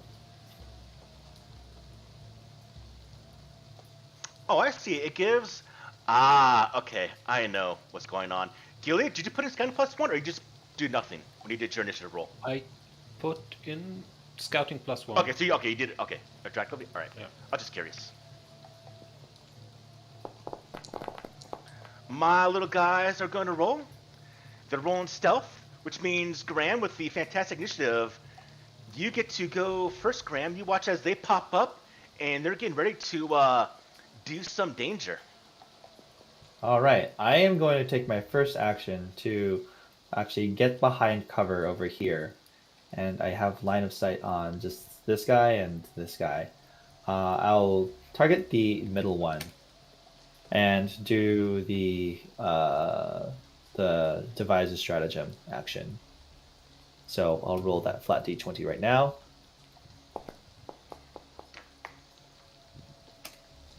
D20 plus, so 7. I think I'll take that strike.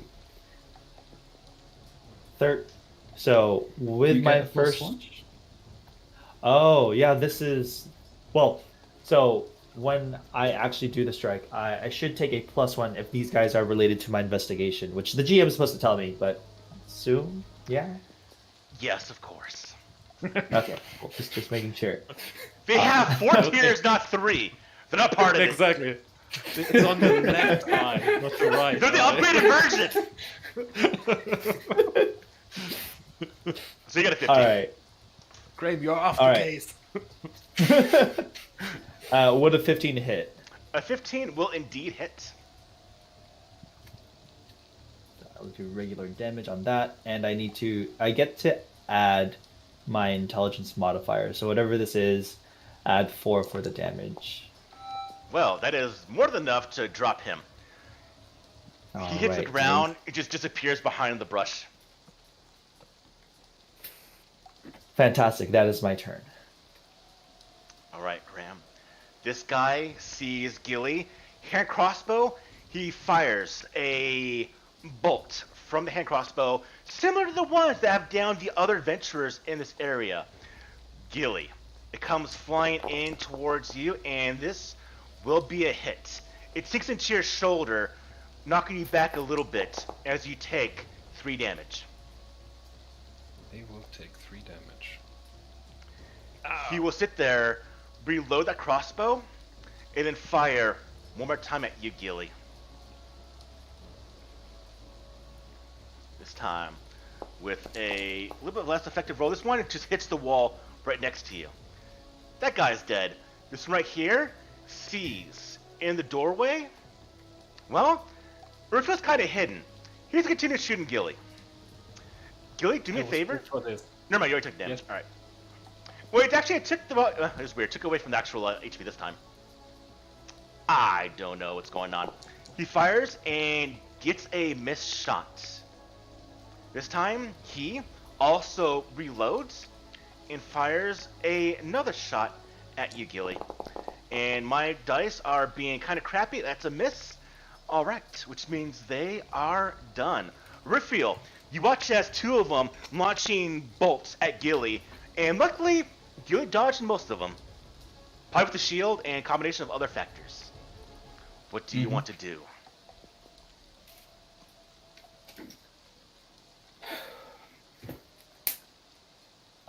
Produce flame on. Oh. Click. It's not good for me. What was the other way of targeting again? Press T. T. Press T. Oop. Does that show it for you? Yep. Okay. Produce flame. Ooh. He watches a ball of fire flies towards him. Click on that attack roll. Let's see if that ball of fire can hit him. It will. Hits him square in the chest. Roll on that damage, please. Nice. Okay. Awesome. How much damage can he do? It's not much. But It's not much. Enough. It hits him, and he's got that burning on his chest. It kind of ignites a little bit of his clothing. It singes. You can smell the burnt leather that now is filling the area with the smell. All right, you have one more action to reveal. What do you want to do? Step behind cover. All right, fantastic. We now pass the turn on to Gilly. Torch in one hand, other hand holding your weapon, which means if you want to use your... Well, never mind. Your machete can be good. No, I think I have the geese arm in my hand. The reach weapon. Is the geese on one hand or two-handed? It's two-handed. So you have to drop the torch. Right. I can hold it in one hand, but if I want to use the geese arm, I have to drop the torch and use the 2 hands. Yeah. Yeah, I think as a free action, I will drop the torch. Okay, it just hits the ground right next to you. Pop. And now with all that walking I have to do. So how do you do this, Gilly? Actually, yeah, you got it. You're doing it. Yeah, with a...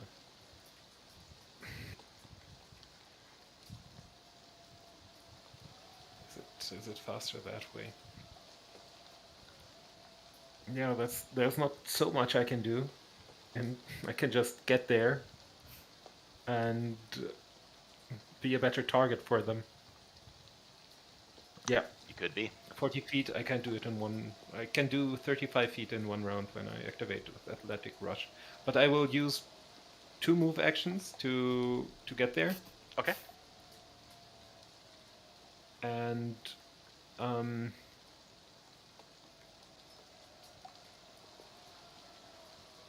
I will have to use the manipulate trait, manipulate action, interact action to put the goose arm in both hands, and I'll just stand there and taunt them. Drop Taunt your them? weapons.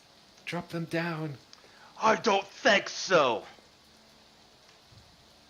Dwarf. Wow. Wow, we're just casually dropping racism up in this chat. Graham, it's on you. All right. Clearly, Gilly is making a bit of a taunt towards Gilly. Yeah. I can You can take do it. physical damage. I can take the mental damage. It's fine. 1d2 mental damage. Oh, non-lethal. Oh no, it was lethal. All right. Well. You know, I have an extra hero point. Let me hero point that roll. I will remove that from my sheet. So I'm going to roll another d20 for devising a stratagem. Slightly better, and I will use that strike to actually attack the crossbowman. And with your +1 from that, it's a 15, which means it is a hit. All right. Roll again for damage. That will, not be a killing blow, though. There. Add 4 to that. It's +4 for the intelligence modifier. Never mind, he is definitely dead then. Okay. Cool. Here's a light bloomer to death. Alright, arrow hits him in the shoulder, puncturing vital blood vessels, and he bleeds out very, very quickly. He also falls into the pool, watching as blood started to spread along the water, making now a river of blue into blood. Alright, we've got the last guy. He drops the crossbow onto the ground, pulls out a dagger with one action. I'm gonna go with what Gil is saying. You are an ugly dwarf! He's going to intimidate you. All right. Let's see. Ooh. I think he succeeds. Oh. He's intimidating you. Yeah, All right. that So, it's more the dwarf that hurts. Like, get with the program. I'm a halfling. Come you're on. frightened 1, and with that, he goes to stab you. You're offended 1. Yeah, offended 1, exactly. I can't cut your beard you don't have. Getting closer. All right, well he does. Oh my All gosh. Yeah. right, he does come in and he gets you for 4 damage. All right. I'll take that. Yeah. I have to select my token. And That is his entire turn. Arifiel, it's on you. Okay. First action, move.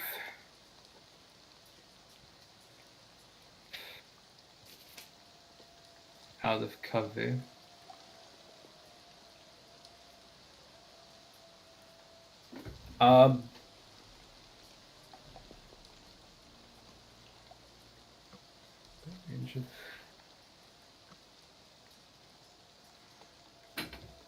Produce flame again. Go for it. Pew pew. Pretty much, isn't it?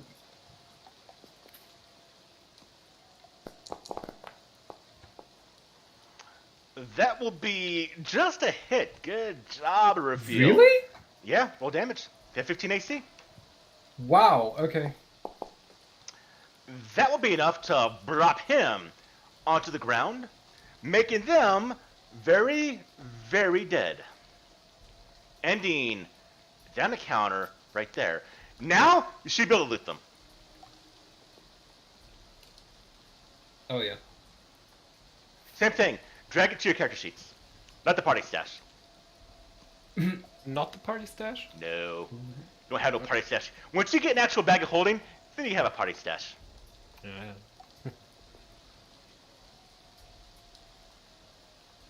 Well, they won't be needing this. Or this. What are you guys taking? I'm taking some money from this one guy. Yeah. And I don't think I'm strong enough to carry that much more. So let's keep things here, light and breezy. Do keep in mind, though, I do want to have the party goal kind of split and just decide how you want to spend it, if you want to share or whatnot. In that no PvP territory. I'll take the gold or the silver from the last one. Simple enough. I don't think I can carry the studded leather armor. Drop it back. It's too heavy. Graham.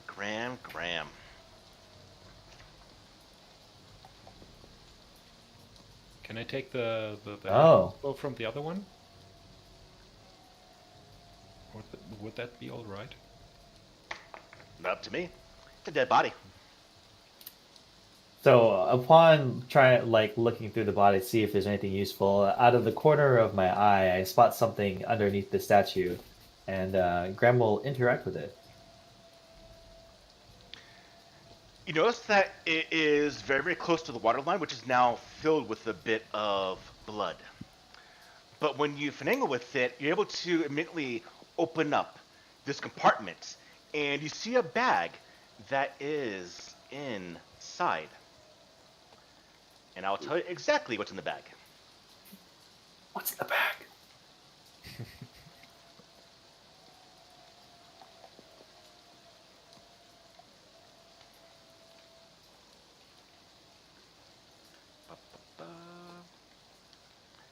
I gotta make it real quick.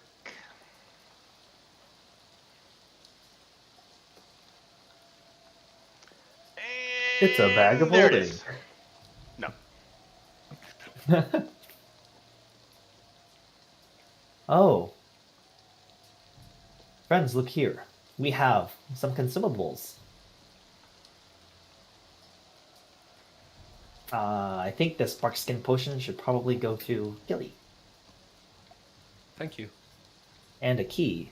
I will hold on to this key for myself. Let's see what it is. Gilly, you've got a healing potion, right?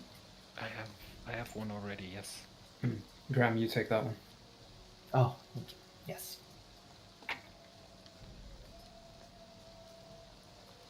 Oh, those are 4 healing potions. Oh, there is 4 healing potions. I will take 2. Oh, wow. He'll take I shall take 1. Do I'll check take the one. middle body, everyone. There's something there. It's a little bit different. Middle body has Alchemist Fire, which could combo well with that potion of fire resistance, depending on how you use it. Drink it, firebomb yourself. Yeah. I mean, don't drink the alchemist fire, though. That would be very ill-advised. I could do anything. Just explode. Okay. I'll take. I would not be very good at throwing this. Yeah, my dexterity was probably something I would use. It's not that high for me.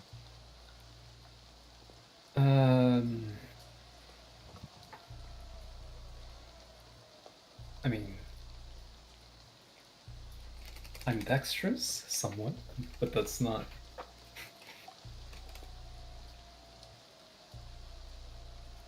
I will take the hand crossbow though.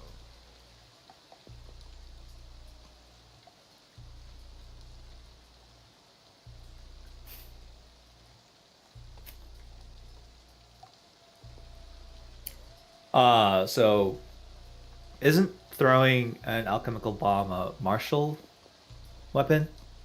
I don't remember. Ooh, I don't know if Oh, I it is. Bombs are martial thrown weapons. Gotcha. If you click the Alchemist Fire, it does have the martial weapon tag.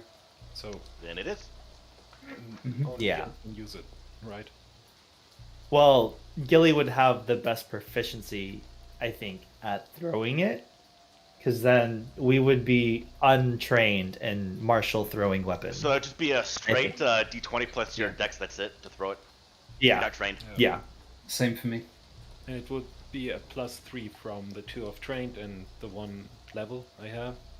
But that would be it for me too. So it's just. So you're all equal, pretty much. Well, yeah, Wow. this. Oh no! I dropped it. Oh no! I drank it. I'll Again, take it. ill-advised. I'll take it. To the drunken All right. god. Oh, wait, I'm underage. Okay. Oh, I'm satisfied with the looting I have done. And I stopped being frightened. Graham, did you take 2 healing potions? I took one. I took Took 2. 1. Graham, take. Goodbye, cruel world. Graham, take the last remaining one then. All right. Oh, that's a big cat thing. Ignore that for the moment. Oh goodness me. Such a mass GM's murder telling us people. this many people died.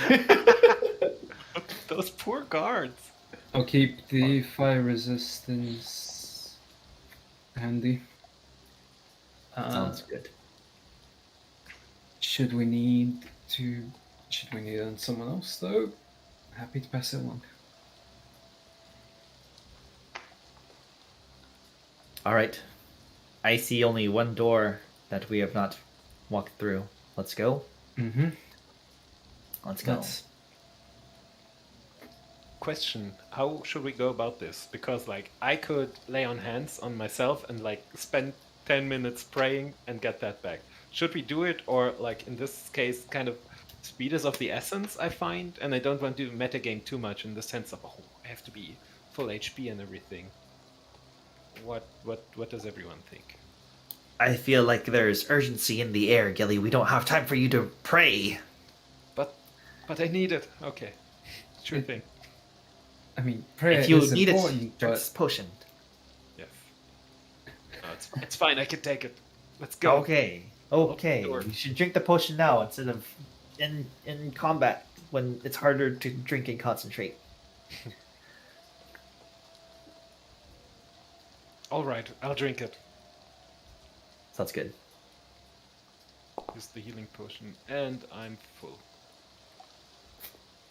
All right. I'll open the door. That's okay with everyone. Click. And step into it. Could I also have picked up my the torch I dropped Oh, earlier? absolutely.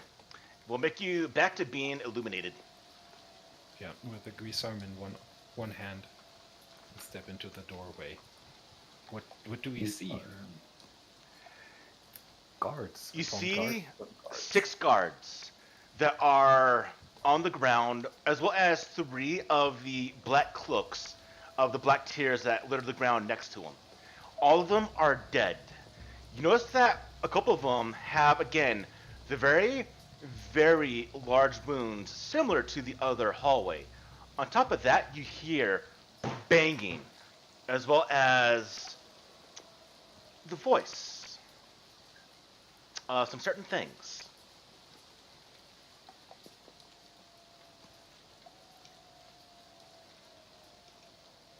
All right.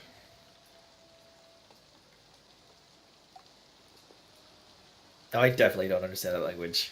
nope. Neither do I. Okay, all of us are.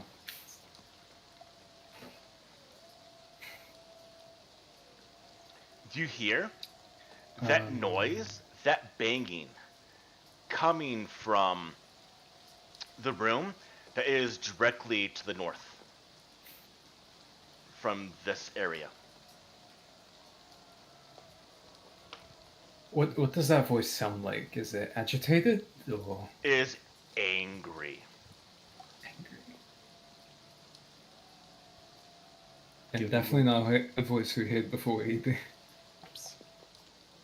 Gil will stand close to the door, like half standing on one of the guards, dead body, and wait for the others to You come hear into more the room. banging, more shouting, "Rah! Rah! Rah!"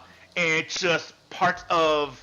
You hear what sounds like breaking furniture, like chandelier shattering noises, desks breaking, just "Rah! Rah!" and just an angry voice. Does it sound human in some sort, or humanoid at No, least? it sounds a little louder, a little more guttural than a human.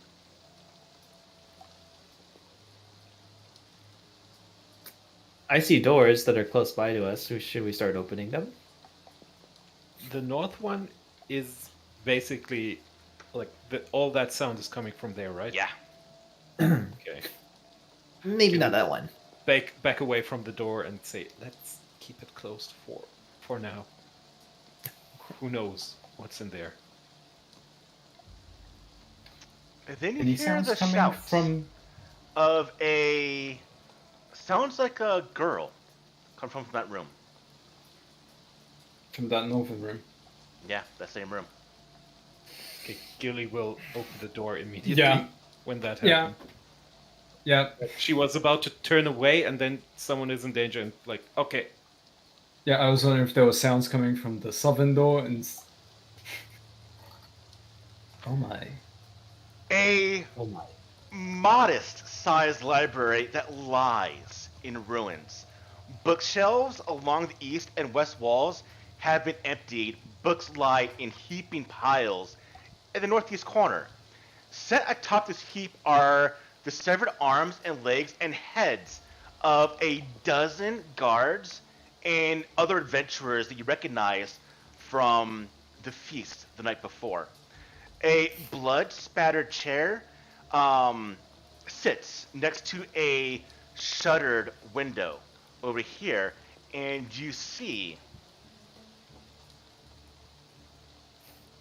Help! Help! Help! And you can see this very, very large thing has his eyes are bleeding from a wound across his face. He's swinging wildly, yelling these words you can't hear. Bodas! And in his hand, a very, very, very wicked-looking hook. This is what you see. Damn it, not that. You can't see that. You see this individual. That weapon is what has caused the large wounds on the people. And he's swinging, and he's trying to swing at Lindsay in the room. What do you do? want to storm in.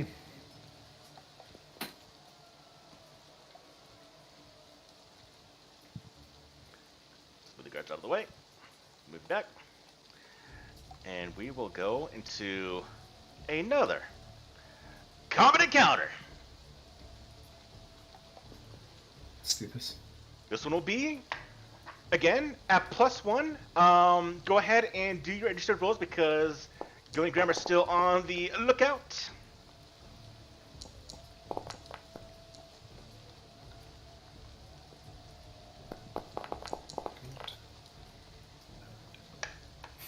Come on. Yes! Alright, my boy's going last, it looks like. Lindsay You're sees gonna mess me you. up with that name. Sees you, Gilly. She goes, "He's blind! Help! Help!" Gilly, it's you. Initiative. Torch in hand, Okay. weapon the other. Gilly wants to rush in, and for that I want to use my focus point to use Athletic Rush. It's one action, Okay. and I get a 10-foot status bonus to speed, so I'll go fast. Got it fast. Nice. Yeah, and I want to kind of go through the occupied space, so I want to interpose myself between the giant-looking creature. The and, only way is to tumble through him. Yeah, I was gonna say. Okay. Acrobatics There's not like roll. because I have a lot of Or is that, movement. No, it's acrobatics. Okay, yep. It's Acrobatics. acrobatics. Oh God. Okay. Good luck, buddy. Okay, let's see. +0. Nice. Can you do Hopefully it? he's a slow guy. So Slow First, I have to move as like I can stride, leap, climb, or swim as part of casting that spell. hmm Up to 35. That's a very, very small room. Okay. Yeah.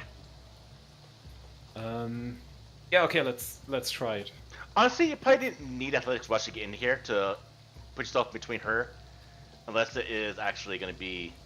Because you get between her and him with your. Well, actually, because of his difficult terrain. So. Let's see if you can do it first. If you can tumble through Okay. his legs. I'll try it.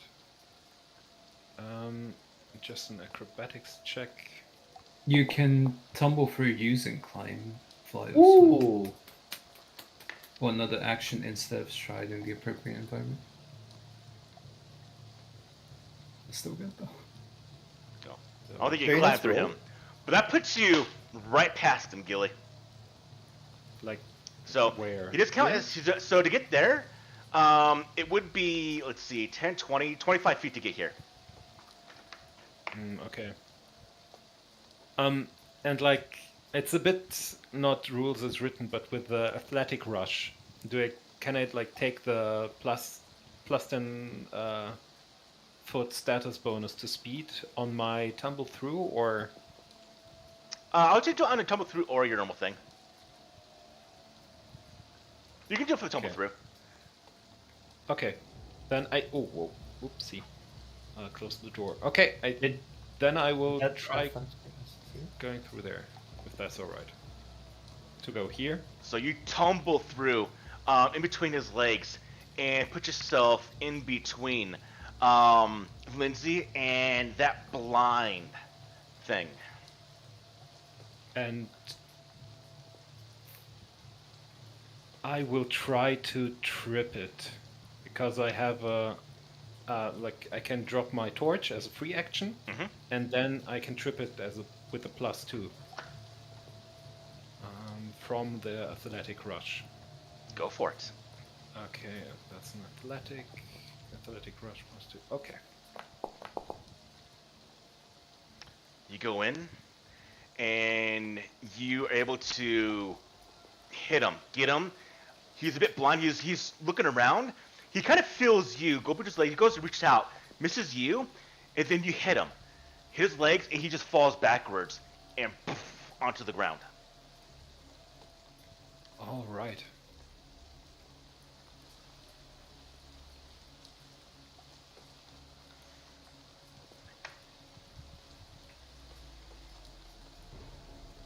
And I believe that is. That's my turn. Yep, I was like, all right, which means it goes to Rifield. It is on you. Oh crap! I'm second. Okay, right.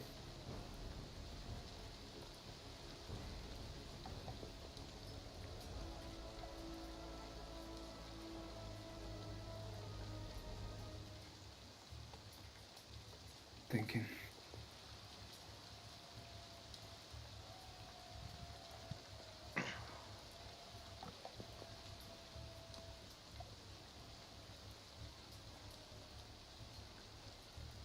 You notice that while he's on his back, you see his clothing is covered in thousands and thousands of lice. Oh goodness. I didn't even count that high. And you can see he has just welts and redness all over his neck and his face, his arms. Oh goodness. Okay.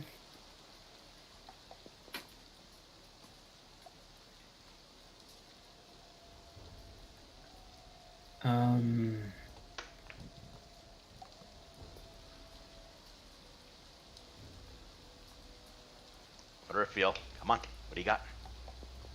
How about? Can I do a nature check for recall knowledge? See if I know what this is. Go for it. See if I can get any useful information. Yeah. This is technically a hidden roll, so I'll do this one for you. Okay. Because I give you some bad information. But in this case, I will not. Or you don't know. But this is a ogre. A slab of muscle and hateful, beady little eyes. They are large with malformed bodies. They are always eager for mayhem and murder. And they're also quick to turn on the smaller folk of their own kind to kill. But, you got the information? What do you want to know about this thing?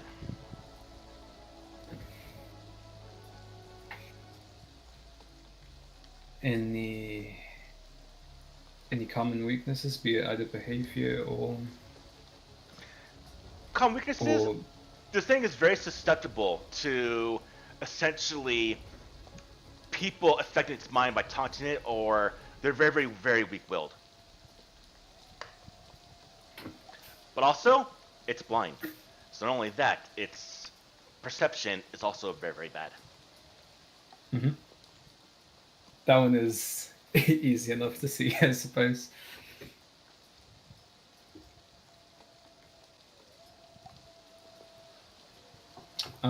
Can I share that with the others as a Yeah, free action? free action.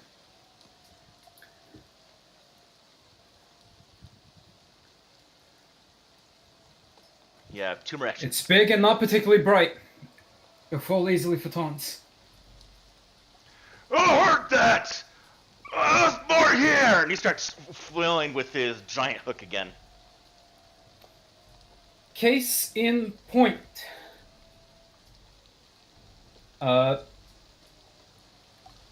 I'm gonna try. It's already down. Mm-hmm. It's Is prone. it worth trying? Is it worth going for Tanglefoot on it? I'm wondering.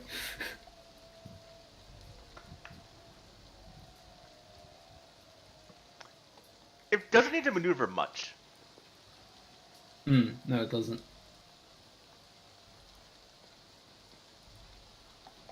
Just sling a bit of fire at it.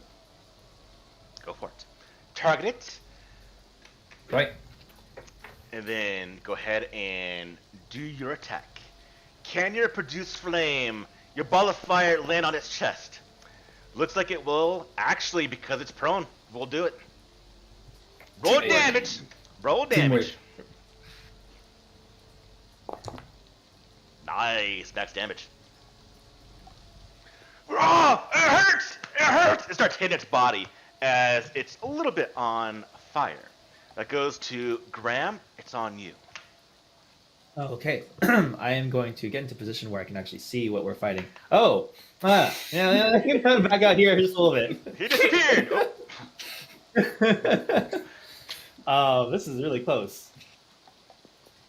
So I'll take my stride action up to here. I feel like I should back up just a little bit. What was that? It was 5, 10, 15. I'll back up to here just in case. This is still within his range, I'm pretty sure, but it's whatever. So after scurrying back and forth, I will land here and devise a stratagem again to roll that d20. I think I've been doing it wrong. And as far as like how much the damage should be. Yeah, I'll use that. So should be 6 plus. Is there this thing with prone that they get an AC bonus to ranged attacks? It's not a bonus to range attacks. It's they get a debuff -2 to the. It's To the attack because roll, prone also. Yeah, prone Okay. also includes flat-footed. Okay, I think it's a Pathfinder first edition thing that I still have in my head. Yeah. Okay. I think So- D&D 5th edition also does it, but we're fine in this game. So I will take that as my strike, and it's supposed to be the strategic strike is what I should be doing after having devised a stratagem. So it'll be that 6 plus 6 for the regular striking of the longbow, and a +1 for the investigation. So that's a total of 13 against its flat-footed AC. That will be a miss. I see. With that then, moved, stratagem, attack, that's my turn. Finally. Okay, I can do this. All right. And she quickly starts to do a bit of her bard stuff. And that is Inspire Courage, which is going to affect all of you. Oh. Okay. I love this dragon dropping in Foundry. It's so much. Right? So nice. This is good. Oh, I just gave you twice. One more time.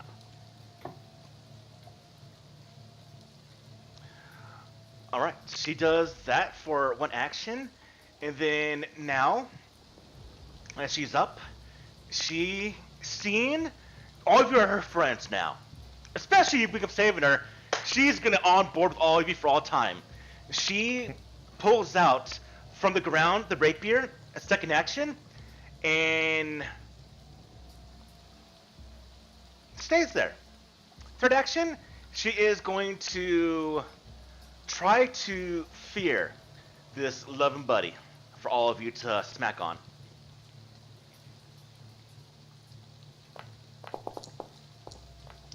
And she will most definitely succeed. That's a critical success. So she just yells, "You stink like your mother," something like that. And I'm gonna get taunts, and he just goes, just angry and just pissed off, making him fear 2. It goes to him. The lice on his body is starting to get on him. He has a flat DC 10 check to even do anything.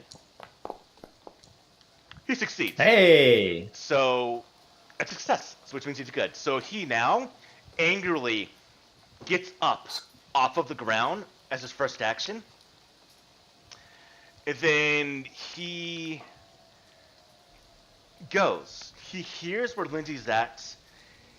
Blind, he is going to see if he can determine if Gilly's there. Gilly went through his legs.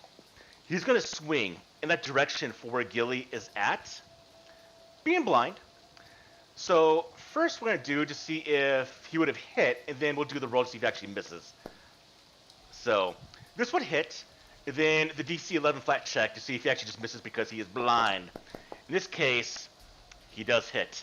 The hook comes in and just gets you right in the side, Gilly, for 10 damage. That's a lot. Good thing you drink that potion. Exactly. And that is it. Gilly, you have taken a heavy blow to the side. This thing, blind, got a lucky blow. What do you do? I think. Does, like, frightened stack? If I... Frightened doesn't. You take the highest of the one. So if he has like Okay. Frightened 1, you do Frightened 2, he takes 2, but they never stack on top of each other. And it's frightened 1 currently, Yeah. right? Mhm. I think Gilly will, the manipulate action, Yes, we're done with one. put the Gisarm in both hands. Okay. I had it in both hands already, so but tracking Gotcha. one action less. And then I will try to hit it, mostly because I'm quite sure that it does not repent, and showing mercy would only lead to the death of others. Yeah, You're not wrong. I will attack. Ah, Unfortunately, is a bit of a miss. But you know what? Because you jumped in here to save Lindsay, everyone take a hero point. and with that, Everyone? Yeah. I'll reroll using that hero point. That's a bit more like it. better. That is also a critical hit. There we go. Gilly's getting some revenge from that blow. Hit that critical. Ooh. You really hit this guy. Oh, what is the? Oh! And he is taken back by that heavy of a blow. Not dead, not out, He is definitely hurt. All right. So now I might try to go for the kill, or I might drink a potion, because I'm hurt, like pretty hurt. Do you have a bandolier? I have a bandolier, and the healing potion is in All right. there. There you go. Does it take one action for that? I believe Because if you have a bandolier, I want to say it actually is one action to pull out of the bandolier and drink it, unless you have like quick armor. If it's a backpack, it's 3 actions to actually take out the backpack and then go through it. Okay. So you can take it out and have it ready. Okay. So I think I'll go for broke. Just try to hit it one more time. All right. Can So go drop it's this thing. probably- Let's see. Let's go with a +3. Ah. No, that's a miss. All right, Gilly, you tried. Raphael, it's on you. Can you drop this beastie?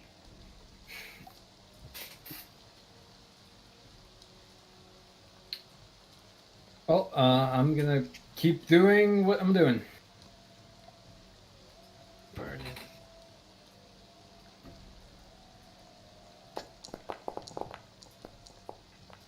Oh, that was on the 16. Want to hero point that? We think Rammer and Lindsay can take him out.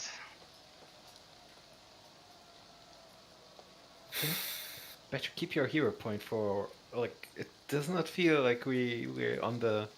This doesn't feel like all of it. Yeah. That's a good Yeah. point too. You know what I could do? Is I could just send Lorast in there. Have the cat finish it. But the lice! Remember the lice! Yeah, the lice. Good point. Maybe cat lice and, like, ogre lice are not compatible with cats, you know? They're too...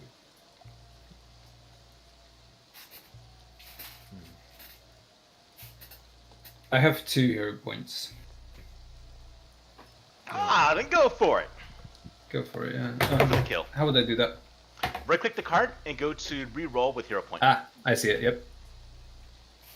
Can this one do it? Can we end it? Ooh, I think that might do it. It's a critical hit as well. Critical. All Okay right, then. roll that damage.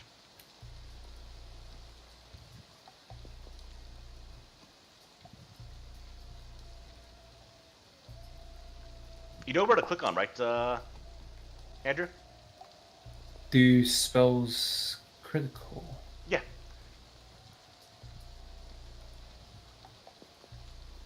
But that will be enough to kill That's him. enough anyway. You throw your ball of fire, it hits him on the face. It's and just comes. He inhales as he's yelling, screaming, inhales a bit of that fire into his body, destroying his throat, his lungs.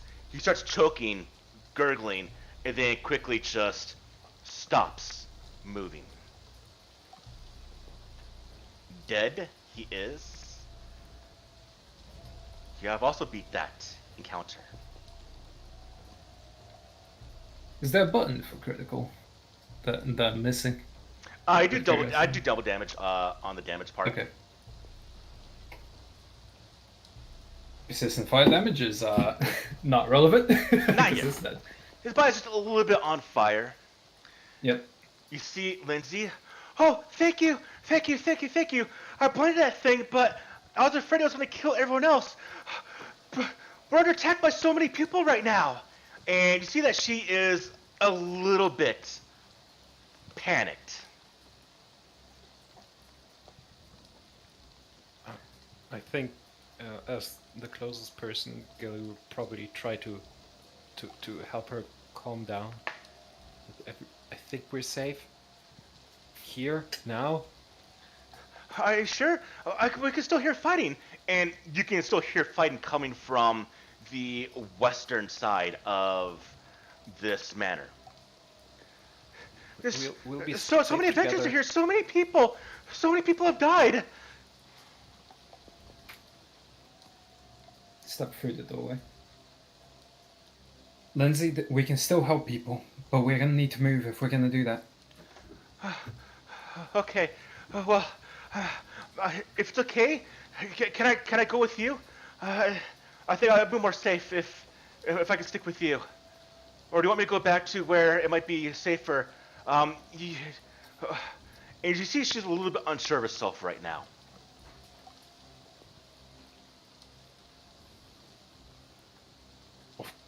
I think we should stick together, right? I was about to say I looked to get into Gilly and Graham. Let's do some inner thoughts. Graham, what's going through your Yosoki mind at the situation? In my Yosoki mind, I know that the pack stays together, and when the pack stays together, they are more successful. So we should stick together as a group. Gotcha. Arifiel, about your character, what's going through your elf's mind?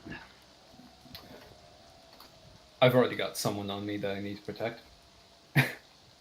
All right. That being said, I know that I would be more comfortable with it if I want to keep someone safe. If I want to keep Lindsay safe, I'd be more comfortable with having her about, but I'm not the person who can protect others all that well. Heal them. Well, Yeah. one of you definitely can. Going through our halfling's mind, Gilly, what are you thinking? I think Gilly is, like, before her are flashing the scenes of those rooms, each one with people murdered in their sleep, people hacked to pieces, people fighting for their life. And if they all were in, like, one room, and someone would have noticed, like, for us, it would have been fine. So she cannot fathom anyone wanting to not stick together, and she's like maybe a bit like angrily saying stick with us in her mind to Lindsay. She's like, what? No, stop, stick with us, it's too dangerous. Okay, I still have some magic. I'll do what I can. There's I don't know if we're supposed to know, but there's a secret door over here. I think it's part of Jamandi's manor. It might be a place to hide, or I don't know, but there's a secret door there. And sure enough, and once the bookshelf was thrown down in the fight with this giant ogre, you do see the outline, now that's been pointed out to you by Lindsay. There is a secret door there. What do y'all want to do? Open secret door. Graham, go ahead. Take it away. Naturally curious. Let's open the secret door. I keep watch of the car there to see if, make sure we don't get any attackers. Okay. Yeah. You open the secret door. This is a small, windowless room that contains a large wooden trunk secured with a very formidable looking padlock. Oh, let me just pull out my thieves' tools that I actually don't have real quick.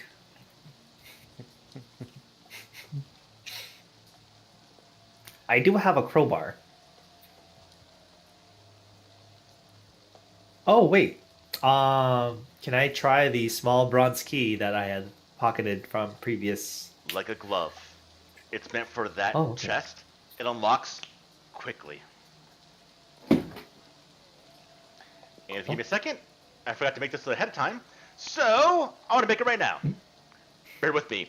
Pause, interlude, take a 5-minute break. Yeah, I'll get 5-minute break. something to drink. I'm gonna look for some snacks.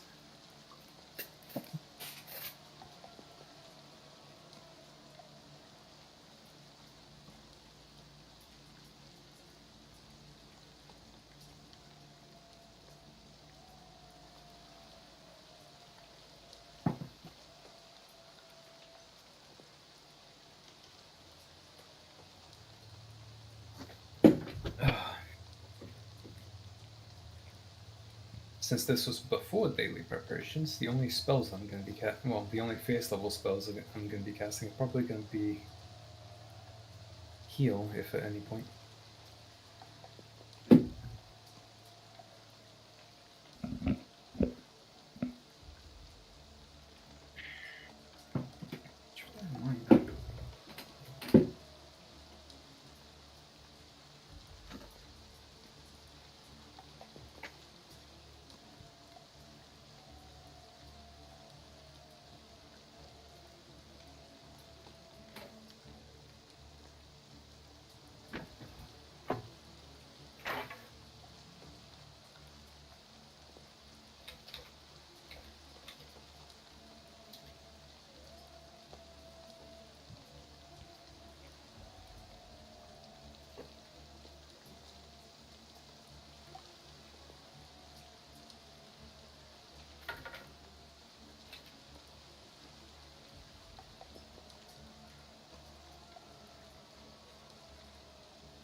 By the way. Yeah. Didn't bandoliers get removed from the game? Did they?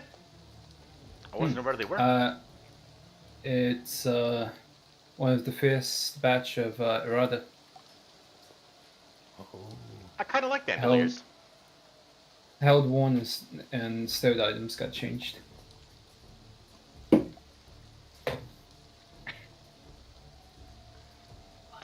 I kind of like bandoliers. We'll look at it after the game. Yeah, I can't find it on Archives of Nethys. They're not there on Archives of Nethys? Nope, there's just like the specific class bandoliers, like Gunner's Bandolier and so on. Bandolier, belt pouches, satchels, scroll cases, sheaves, and vials. Also, it was like in the... No, it was like in the... Before the errata. Like right after the playtest. No, this is after the...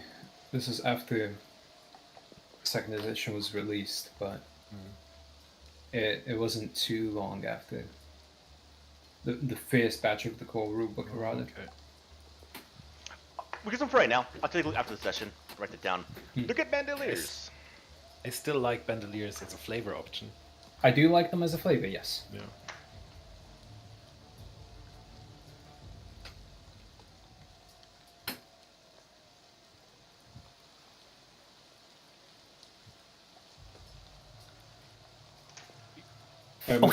I remember when I was building,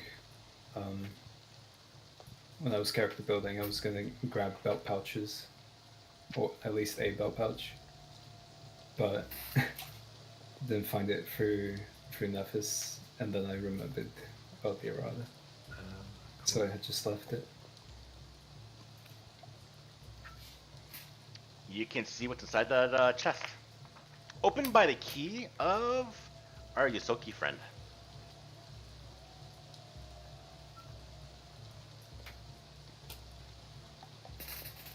Oh wow. I'm gonna take a quick water thing.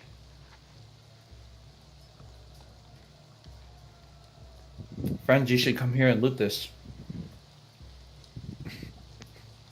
Gilly will definitely come over and have a look.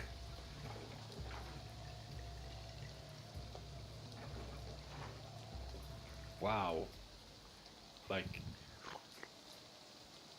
that longsword +1.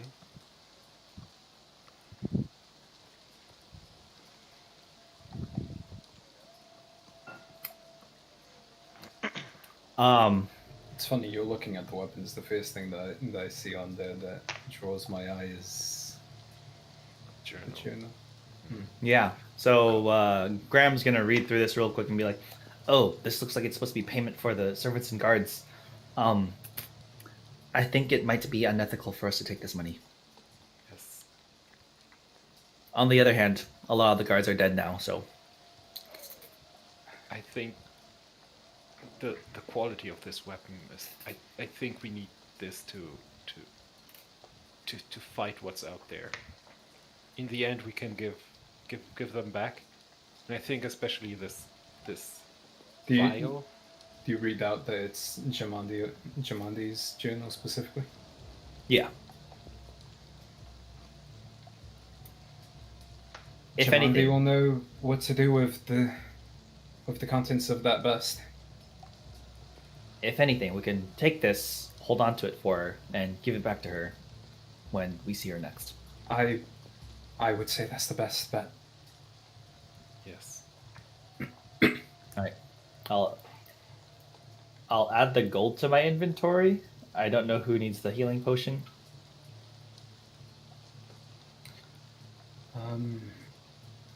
I take the healing potion. Jeebus, I feel rich. Tell you what. Gilly, Yeah. I can heal you. Oh, that would be great. If like we take a quick breather, I could like lay on hands myself. Oh no, I used my focus point. I would can- appreciate a heal. Yeah, I can do I you- can cast heal. Do you? But you would use your spell slot for that. Your level 1 spell slot. I'll take care of it. I can do it. Lisa comes The- over to you, Gilly, and she casts her own spell, Soothing words. Soothe. Okay. And you can go ahead and take that healing. Max healing. All right. Thank you, Lindsay. You're Only welcome. thing that I would use the spell slot on right now would be heal. Anyway, I don't think my other first degree spells would be useful tonight. I'm going to drop some weapons. And I think I'm going to put the longsword, the weapons I might equip.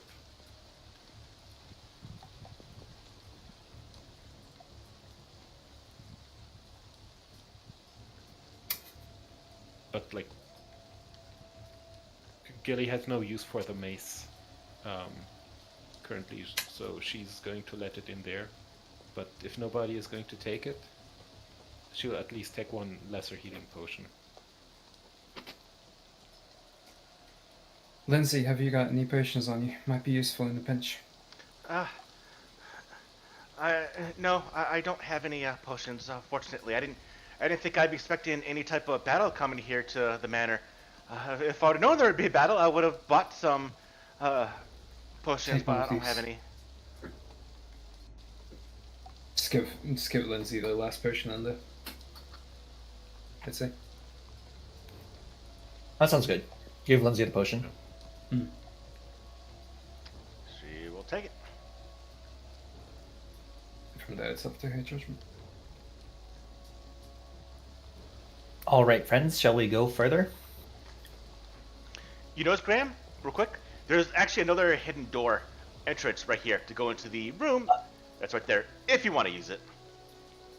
Let's let's do it.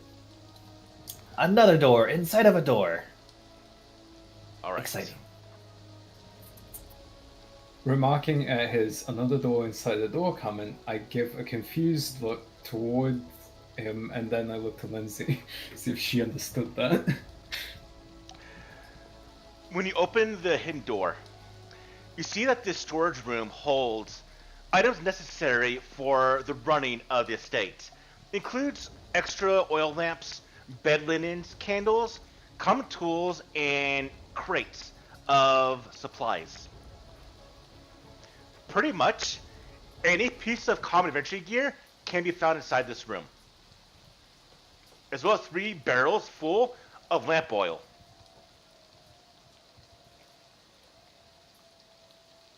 And to see, for my random chance, typically things that are done, one of you, roll me d20, 15 or more, there's another healing potion inside this room. Anything of use there, Graham? Oh, no healing potion. But Would any I be piece of able common to- gear's here. Am I? How's my crafting? Am I able to jerry rig around some things to make a very shoddy version of an alchemist fire using this the oil and the rags here? Ooh. Here's what we're gonna do. How much time do you want to spend making these things? No longer than 10 minutes. Okay. Give me a crafting roll to see how many you can make in time. Okay. Take one. But here's the thing. Because this is not really meant for alchemist fire, once you use it, we're going to see how well you actually made it. Which means it can either explode in your face, or actually be useful, or maybe a little bit stronger than normal. Fun. So add alchemist fire to Oh, inventory, my- and we'll make it an improvised alchemist fire. And I would like to restore a focus point. Okay. Lindsay will do. Actually, you didn't spend a focus point, so she will not do that. Haven't used any yet either.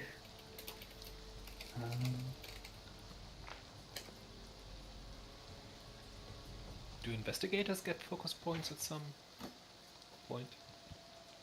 Okay. Not that I know of.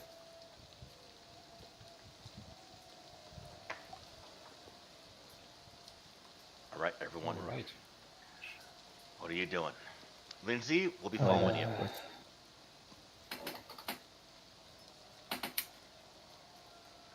I say we check the door opposite where we came in, I think. Yeah. I agree.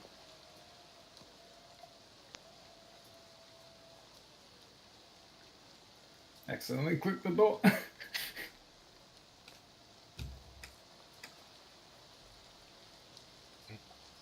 Gilly is going to stand in front, drop the torch, take out the shield, be ready for anything in there. I'll get the door on. Alright. And I'll try to run in. There'll probably be nothing, but let's see. Open the door. So like, Open it. I get the door open and like just it's starting to lean open and Gilly's just gonna charge it. Yes, exactly. Let's go.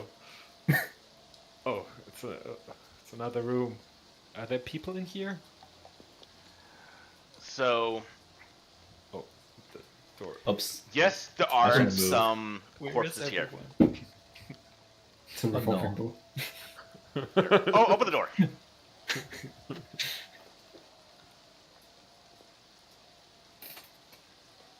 Oh no. You know what? I'll tell you what. Corpse moved. I'll make it a little more appropriate. Give me 1 second. We'll do a quick itty bitty pause.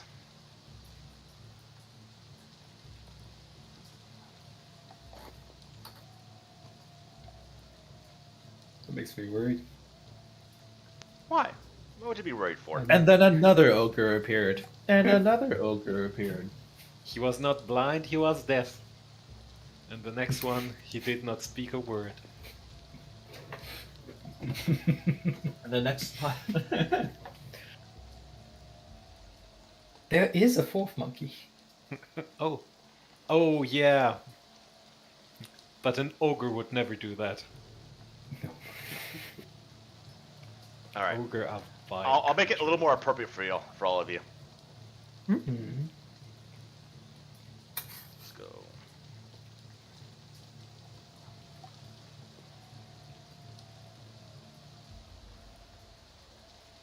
Oh god.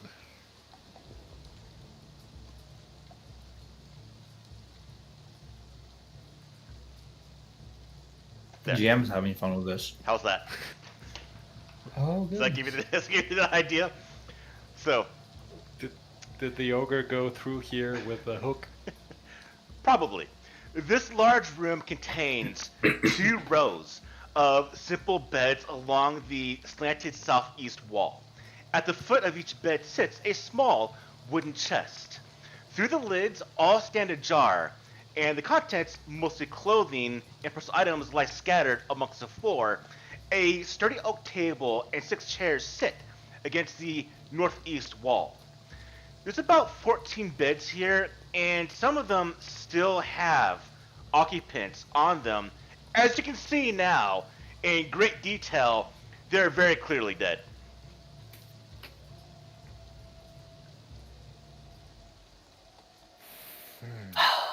Lindsay was following us. Like, I turn to her and like step in front for her to like the shield her gaze from the inside. She got a very, No. very quick glance, but you notice that she does just kind of turn and just kind of look, like focus eyes at the other way to not look into that room. She's slightly trembling from everything's. Okay. Nothing in there. And she's trying to keep herself definitely well occupied thinking of that.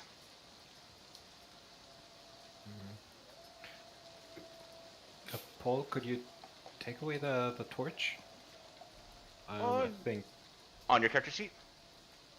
Oh, it's on the character sheet. Oh no. Okay. George, look at the top right. Next to the chat, there should be a icon for light. Just go and right click it. I don't see the torch light icon. I just see the scout one.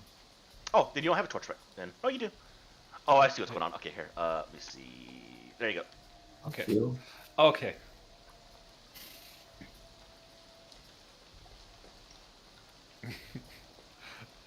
Probably someone should hold the torch, but like I think Gilly will be.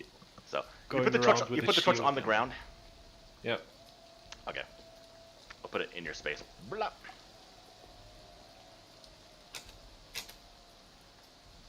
And Gra- Gilly will step outside. It's a bit too much. Graham will notice something in the corner of his eye on one of the bodies. It seems that there's a charm on top of it, and he'd like to look at it, inspect it. As you... Oh, sorry. Refuel? Just like seeing Graham like go in there and Gilly step back out. He can stomach a lot, can't he? Just looking to Gilly. His curiosity is bigger than his revulsion from the. I think I appreciate it. Good to have someone like that. Yeah, I can't. It stinks so much, and it probably does. There are like entrails scattered around the room. Yeah. Well, I saw it. You don't need to. Okay, sorry. Oh, Ah, this person. I see. What a shame. So Graham is able to identify that the charm belonging to one of these fallen victims is one of that belonging to Desna, and from what he knows, he's like, oh, okay, this person was a dreamer, and they liked to follow their wild whimsies, but he'll respectfully leave the charm on the person. He's able to tell that if he wanted to, he could be able to sell this for money, but feels like that's not really tasteful at the moment. These adventurers probably had big dreams, but they were snuffed out too early. yeah. Should we venture further forth, friends? There's another door here. I think it leads back into the hallway, though. Do you leave the charm? I leave the charm. You know what? I consider that being heroic. Everyone take a hero point. Yay. Okay. I know some of you are starting to stack them up, I know. Full on hero points. Let's go. What? For being heroes, I'm going to give you 10 XP. I feel you're being the heroic. We're in the heroic party right now. Alright.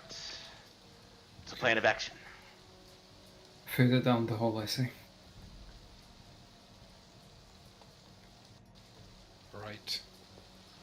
Graham, when you go into that Yeah. room, you see a small room that is comfortably furnished with a bed, a rocking chair, and a small side table with 3 chairs. An overturned wooden chest lies in the middle of the room with a tangle of discarded clothing and personal items. You can see there is a number of what looks like listings of ingredients for cooking for foods. This seems to be possibly the cook's room. Oh, okay. Graham will take this time to like peruse through the cookbook and jot down notes about whatever recipes might be in there. Gilly followed Graham. I would have gestured for Lindsay to follow me, because that room is not a pleasant room to be in. Yeah. Yeah, I think Gilly will Lindsay's not going to keep the an eye middle. on Graham. Yeah, I think I'm gonna end up in the same spot because there's that door there. I assume the rooms are gonna be connected. Graham, go ahead and give me a crafting roll.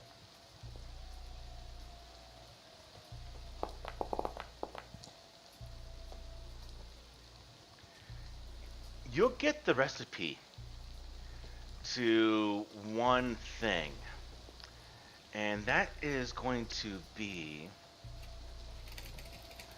let's see, Chocolate ice cream? no. It is a recipe towards a unusual version of a fish that is skewered with some other spices. It's a improved fish on a stick.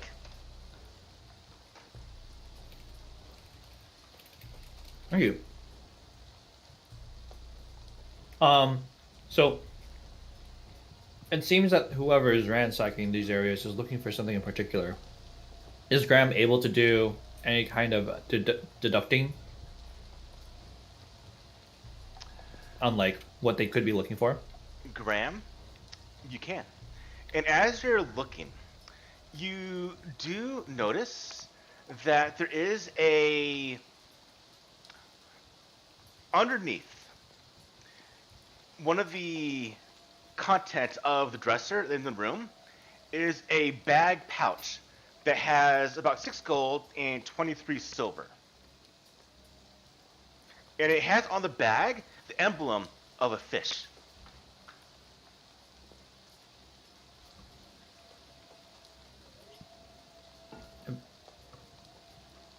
Would Graham know what this means? Is it like any generic looking fish, or is it possibly religious related?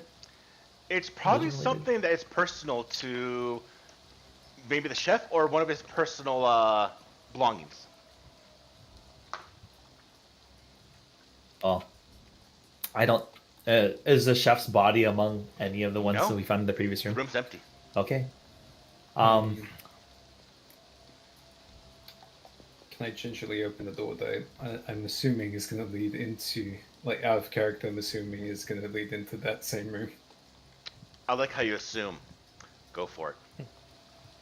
Out of character, I assume it's gonna be the same room. In character, I gingerly open it in case there's enemies about. You just see Graham. Yeah. Oh, okay. Oh, Hi. I'm glad it's not someone to attack again.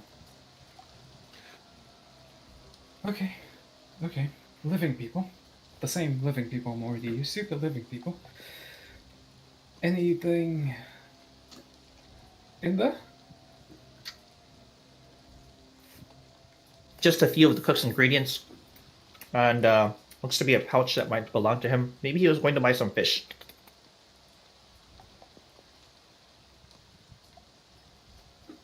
I'll grab the bag with all its contents and hold on to it as well. Maybe we'll see the chef, All right. or I Real can just quickly, give it to Jamani later. inventory, add a bag with fish emblem, please. All right.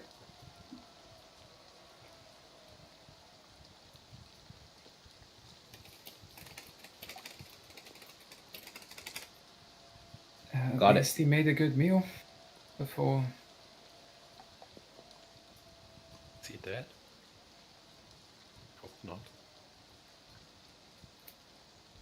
Fingers crossed. All right, friends. I think this is as far as we can go. Was I able to ascertain what ransackers were looking for? Were they just looking for gold? Yep, they're just looting. This is something that was kind of hidden. Okay. But you can get, as looking around, Graham, you can see from the various items, clothing, and written papers, this is the room for the head chef, Terzendi, a Verisian chef. He's the main cook here for Jamandi. Awesome. Okay, All right. friends. I think there's nothing else here. Should we move on? Yes. Let's. This next door? Same strategy, Gilly, or Yes. try and be more cautious? No, let's get in there. Is there like some light source in this room currently? You see there's a little bit of light from underneath the door. There's probably light in that room. Okay. Okay. Let's Here open it. we go. All right. What do we see? Nothing. This oddly shaped scullery contains 2 sturdy tables for prepping food. Once you go inside, you see a little more of the room. A large tin wash basin for cleaning dishes and laundering clothes, a hefty wooden bucket for hauling water, and many shelves containing goblets, plates, dishes, and utensils. Though they look very, very fragile, the glassware remains miraculously undamaged because there are a lot of bodies in the middle of the floor. But that's not what probably gets your attention. What gets your attention is this very, very injured, very large individual who sees all of you, and he goes to stand up slowly. He's bleeding from very, very numerous wounds on his body. And he goes to raise up his hands as he looks at all of you. And this is exactly who you see.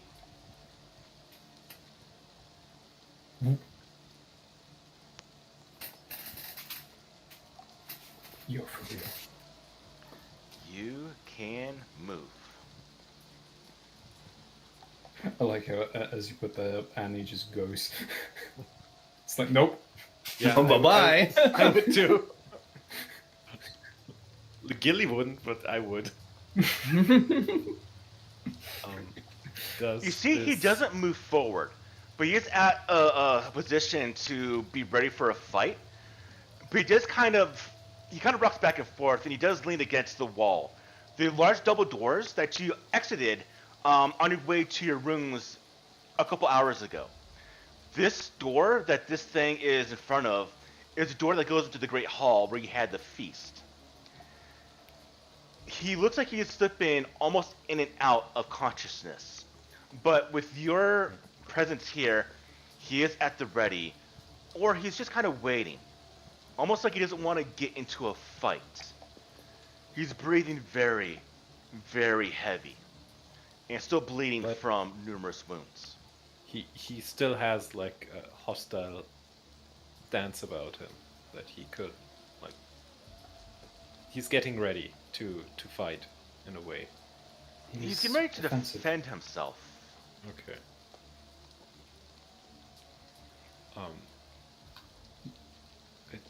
I think Gilly would, like, from her tense of what she does as a person in her life, want to not just charge in and hit him, instead ask, like, hey there, what What are you doing? I'm guarding this door.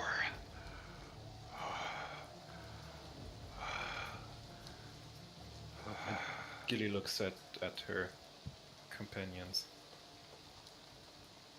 He's not one of the attackers. Is he not? I doubt it. Who are you working for? Fighting for? Didn't want to. Jurgrindor is my name.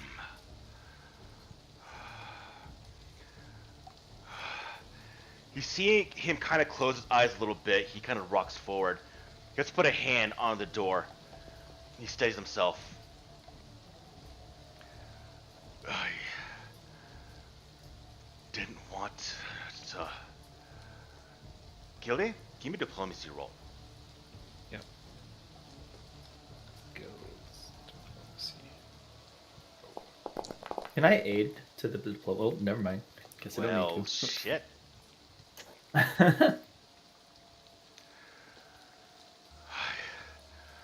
I didn't want to fight, but my kinsman. I have to follow my kinsman. He leans back against the door. He kind of puts a hand on his wounds. He's bleeding. He's kind of bleeding out. Like, I think I can help. yes, yeah. Like, What do you If mean, we- help? You're bleeding badly. Yes, that barbarian woman's really strong. Amiri? I don't know her name.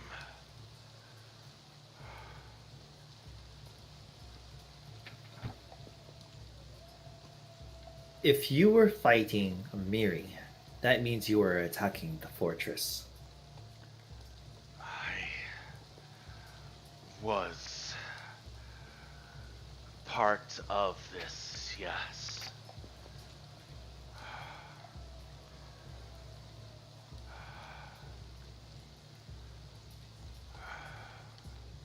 I think What? Kelly, this is one of the assailants. Gilly Hang would on, like to- hang on. Gilly would like What's- to ask him, like, do you regret anything you did here? This shouldn't be our fight. Being paid like dogs. I didn't want part of this. But Kinsman made the order. I had to follow. Even if I regret it.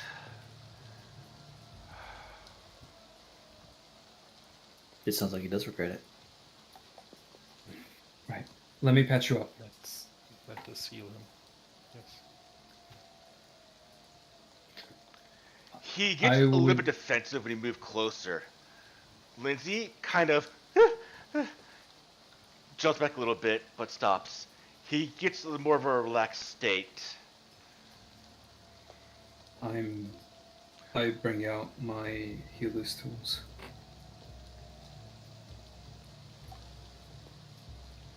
Good old medicine check. Administer first aid. Roll it. 2 action. Medicine.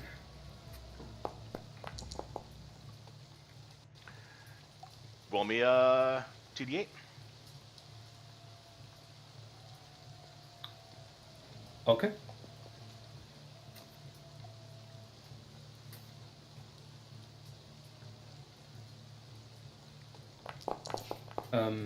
That would stop the bleeding then, yeah?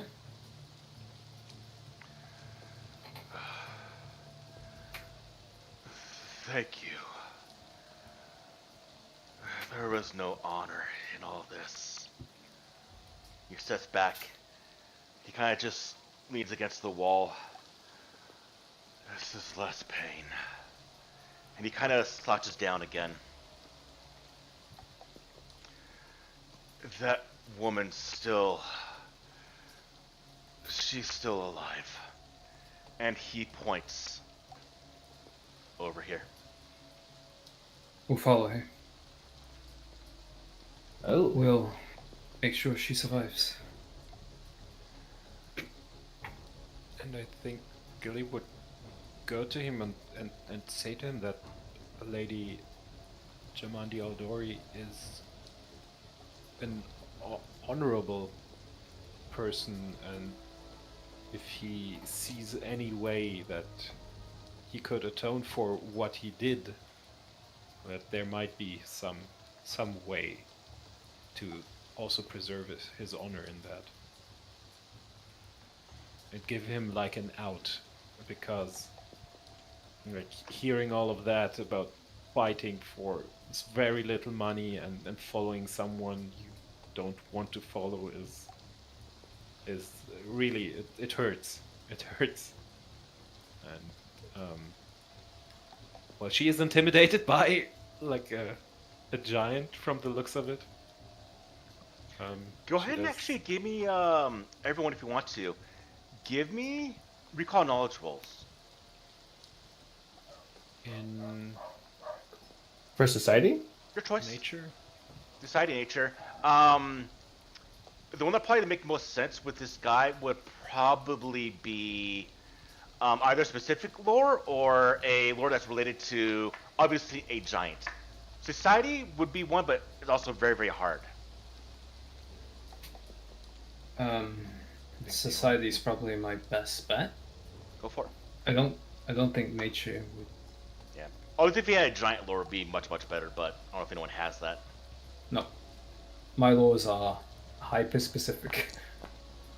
Yeah, So it's society high is- nature, but No.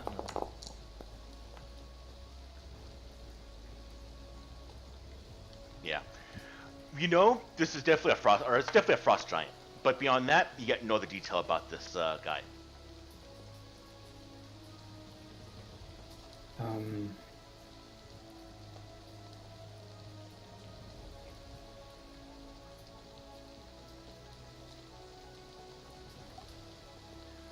But because you did actually defeat this encounter, in a way, I'm going to award the experience for it.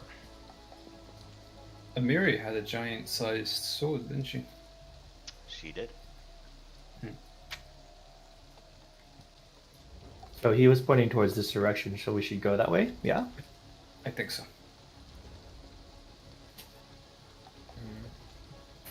right. I'd like to take the front here.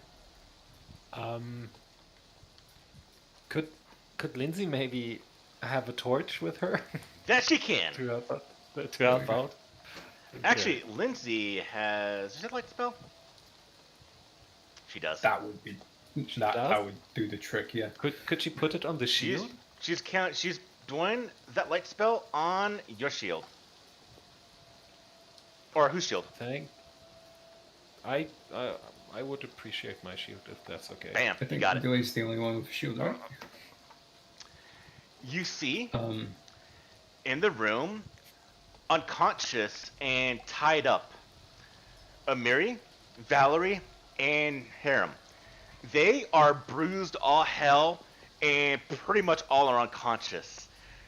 They were the ones that definitely hurt this guy, and he in turn beat the hell out of them three. Wow. Okay. Wow. Let's untie them. Not where I thought this was going.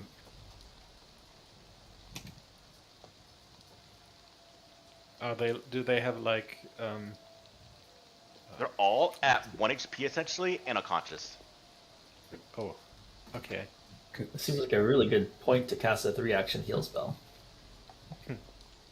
Right? Just throw it out there.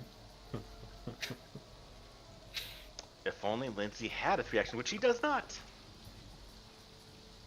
Ale. I have one more. I can do soothe one more time if you want me to use it.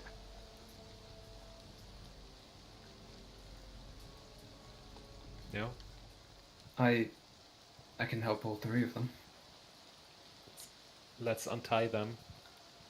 I don't want to have Amiri tied when she wakes up and goes berserk.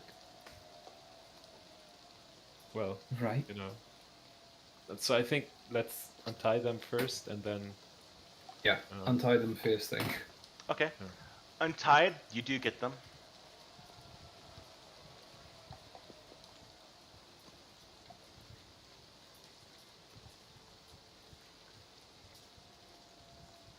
If you want to, they are at 1 HP. So if you want to do a very, very fast type of healing just to keep them conscious, you can give me medicine rolls that won't take 10 minutes. This is kind of like pat them on the face and say, wake up. Sure. I'll go for medicine. Oh, I check. thought Urfiel was going to do the heal spell. I was thinking heal, to be honest. It's up to you.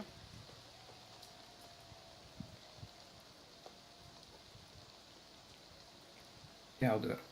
Sure.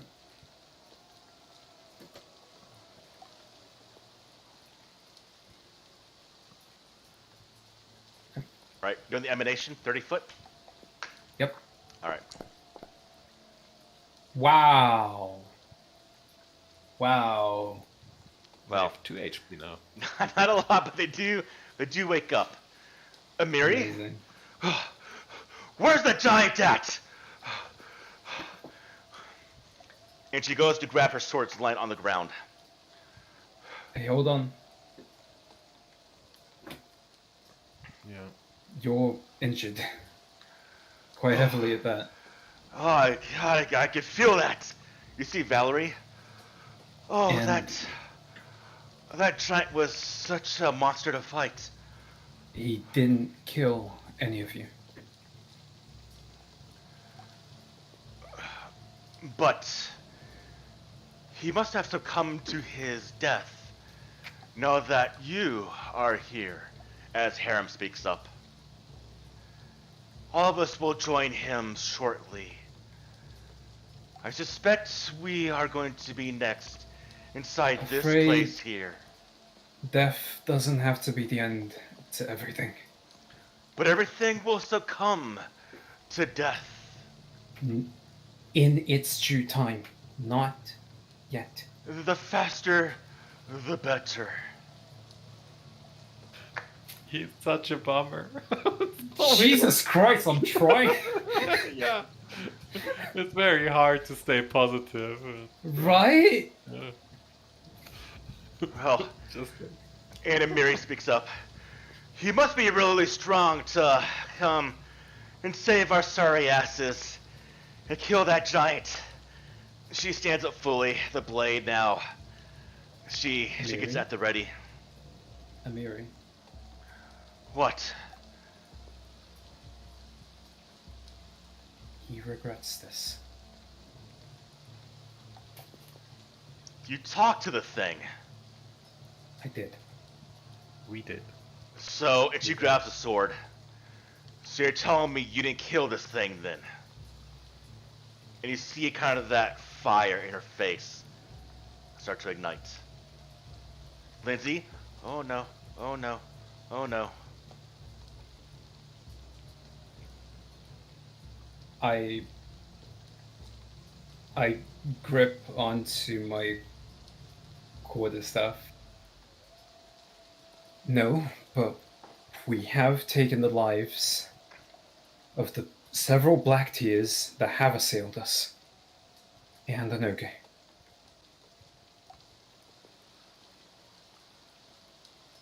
So where is this giant then? Or is it still in that goddamn hall? He's still there, recovering. He won't be a threat to any of us. He won't. Both of you? Give me diplomacy rolls. Okay. Do I still have a hero point? Oh, yeah, I'm gonna need it. It's a good roll. I still have one, but like I hope. Yeah, I don't feel like a 12 is good enough. I want to re-roll that.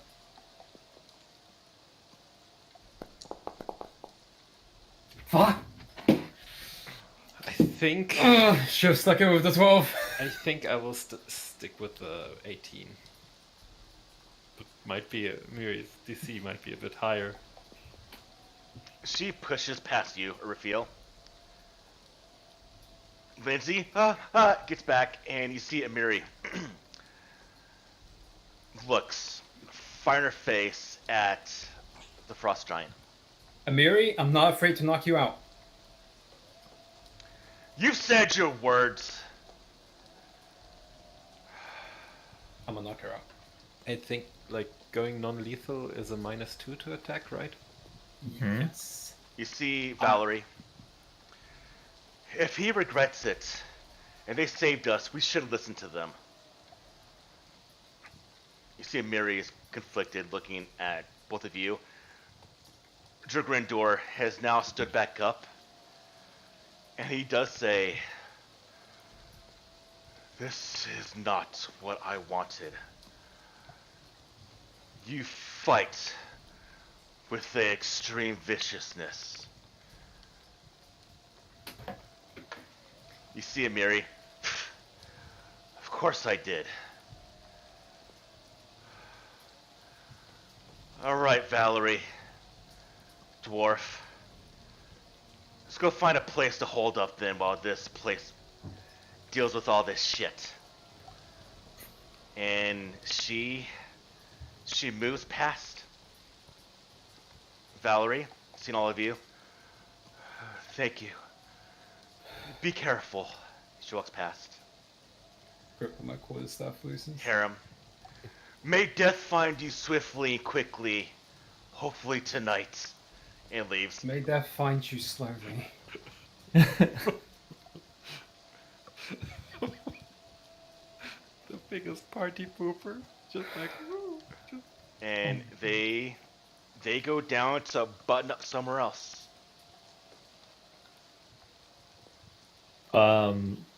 Lindsay, if Yes? you want to, you could hold up with them.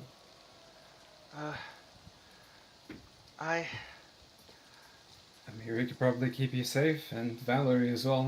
I wouldn't. Well, you Count can keep on me them. safe. Do you want me to go with them, or do you want me to go with you? Gilly is a bit pissed about them just leaving and not helping out. So Gilly will say, if you want to do something good, I think you should stick with us. Just a bit self-righteous maybe, but Where's your friend? I don't see her. We haven't seen her yet either. Well, She wasn't there when we woke up. well, in that case, no, I'm gonna stick with you. If I can help find your friend, help your friend, I'm gonna stick with you as well. You and Adara got quite close from what I saw. To all of you. All right. Shall we venture on then? I think we shall.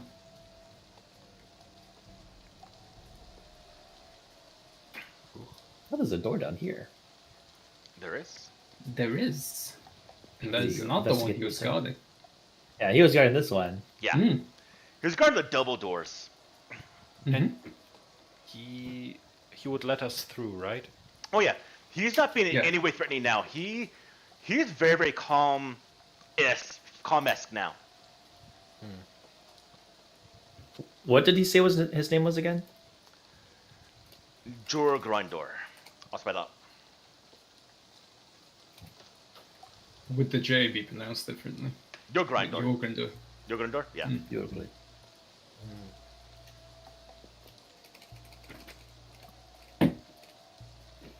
Jorgrindor. Kill it. You can open that door. Okay, I'll just open it.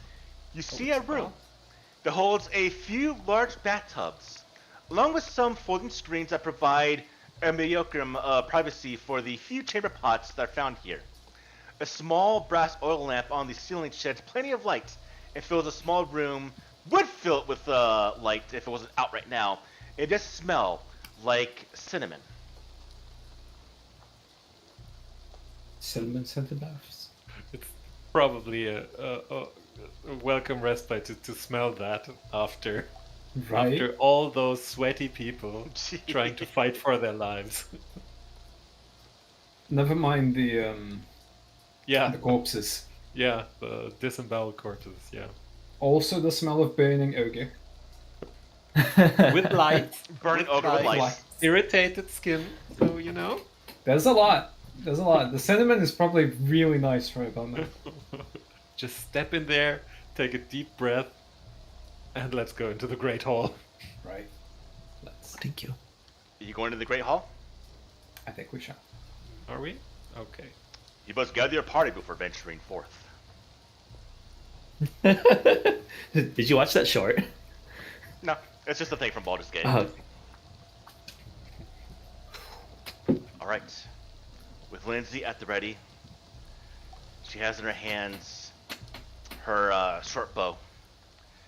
Do all of you open the double doors? before that, you said that there was cinnamon scent in this bathing area. It's in the I meant oil is it lamps. possible? Oh, it's in the oil lamps. Okay, I thought I was gonna be able for me to like get some ingredients ahead of time. No. Unless It's you want to some cook with cinnamon oil. incense. Yeah. Cinnamon oil.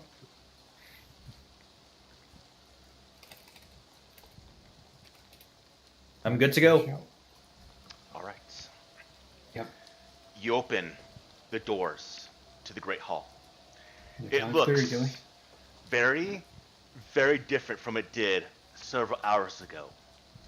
3 of the long tables that have been used for food those hours ago are now turned on their side, and they're pushed against the large entry doors to the south to form a makeshift barricade. Dishes, broken goblets, and bloody stains mar the floor, while at least a dozen bodies lie against the eastern wall. Lady Jamondi's guards gather at the barricades and in front of the double doors leading into the west wing. These doors are sealed, and several tapestries have been torn from the walls and wedged in the gap between the floor and the door as a feeble attempt to keep the smoke from billowing into the hall as there's a fire in the west wing. The guards turn around. Oh, thankful thank everyone there's some adventurers still alive. And with that, we'll end today's game.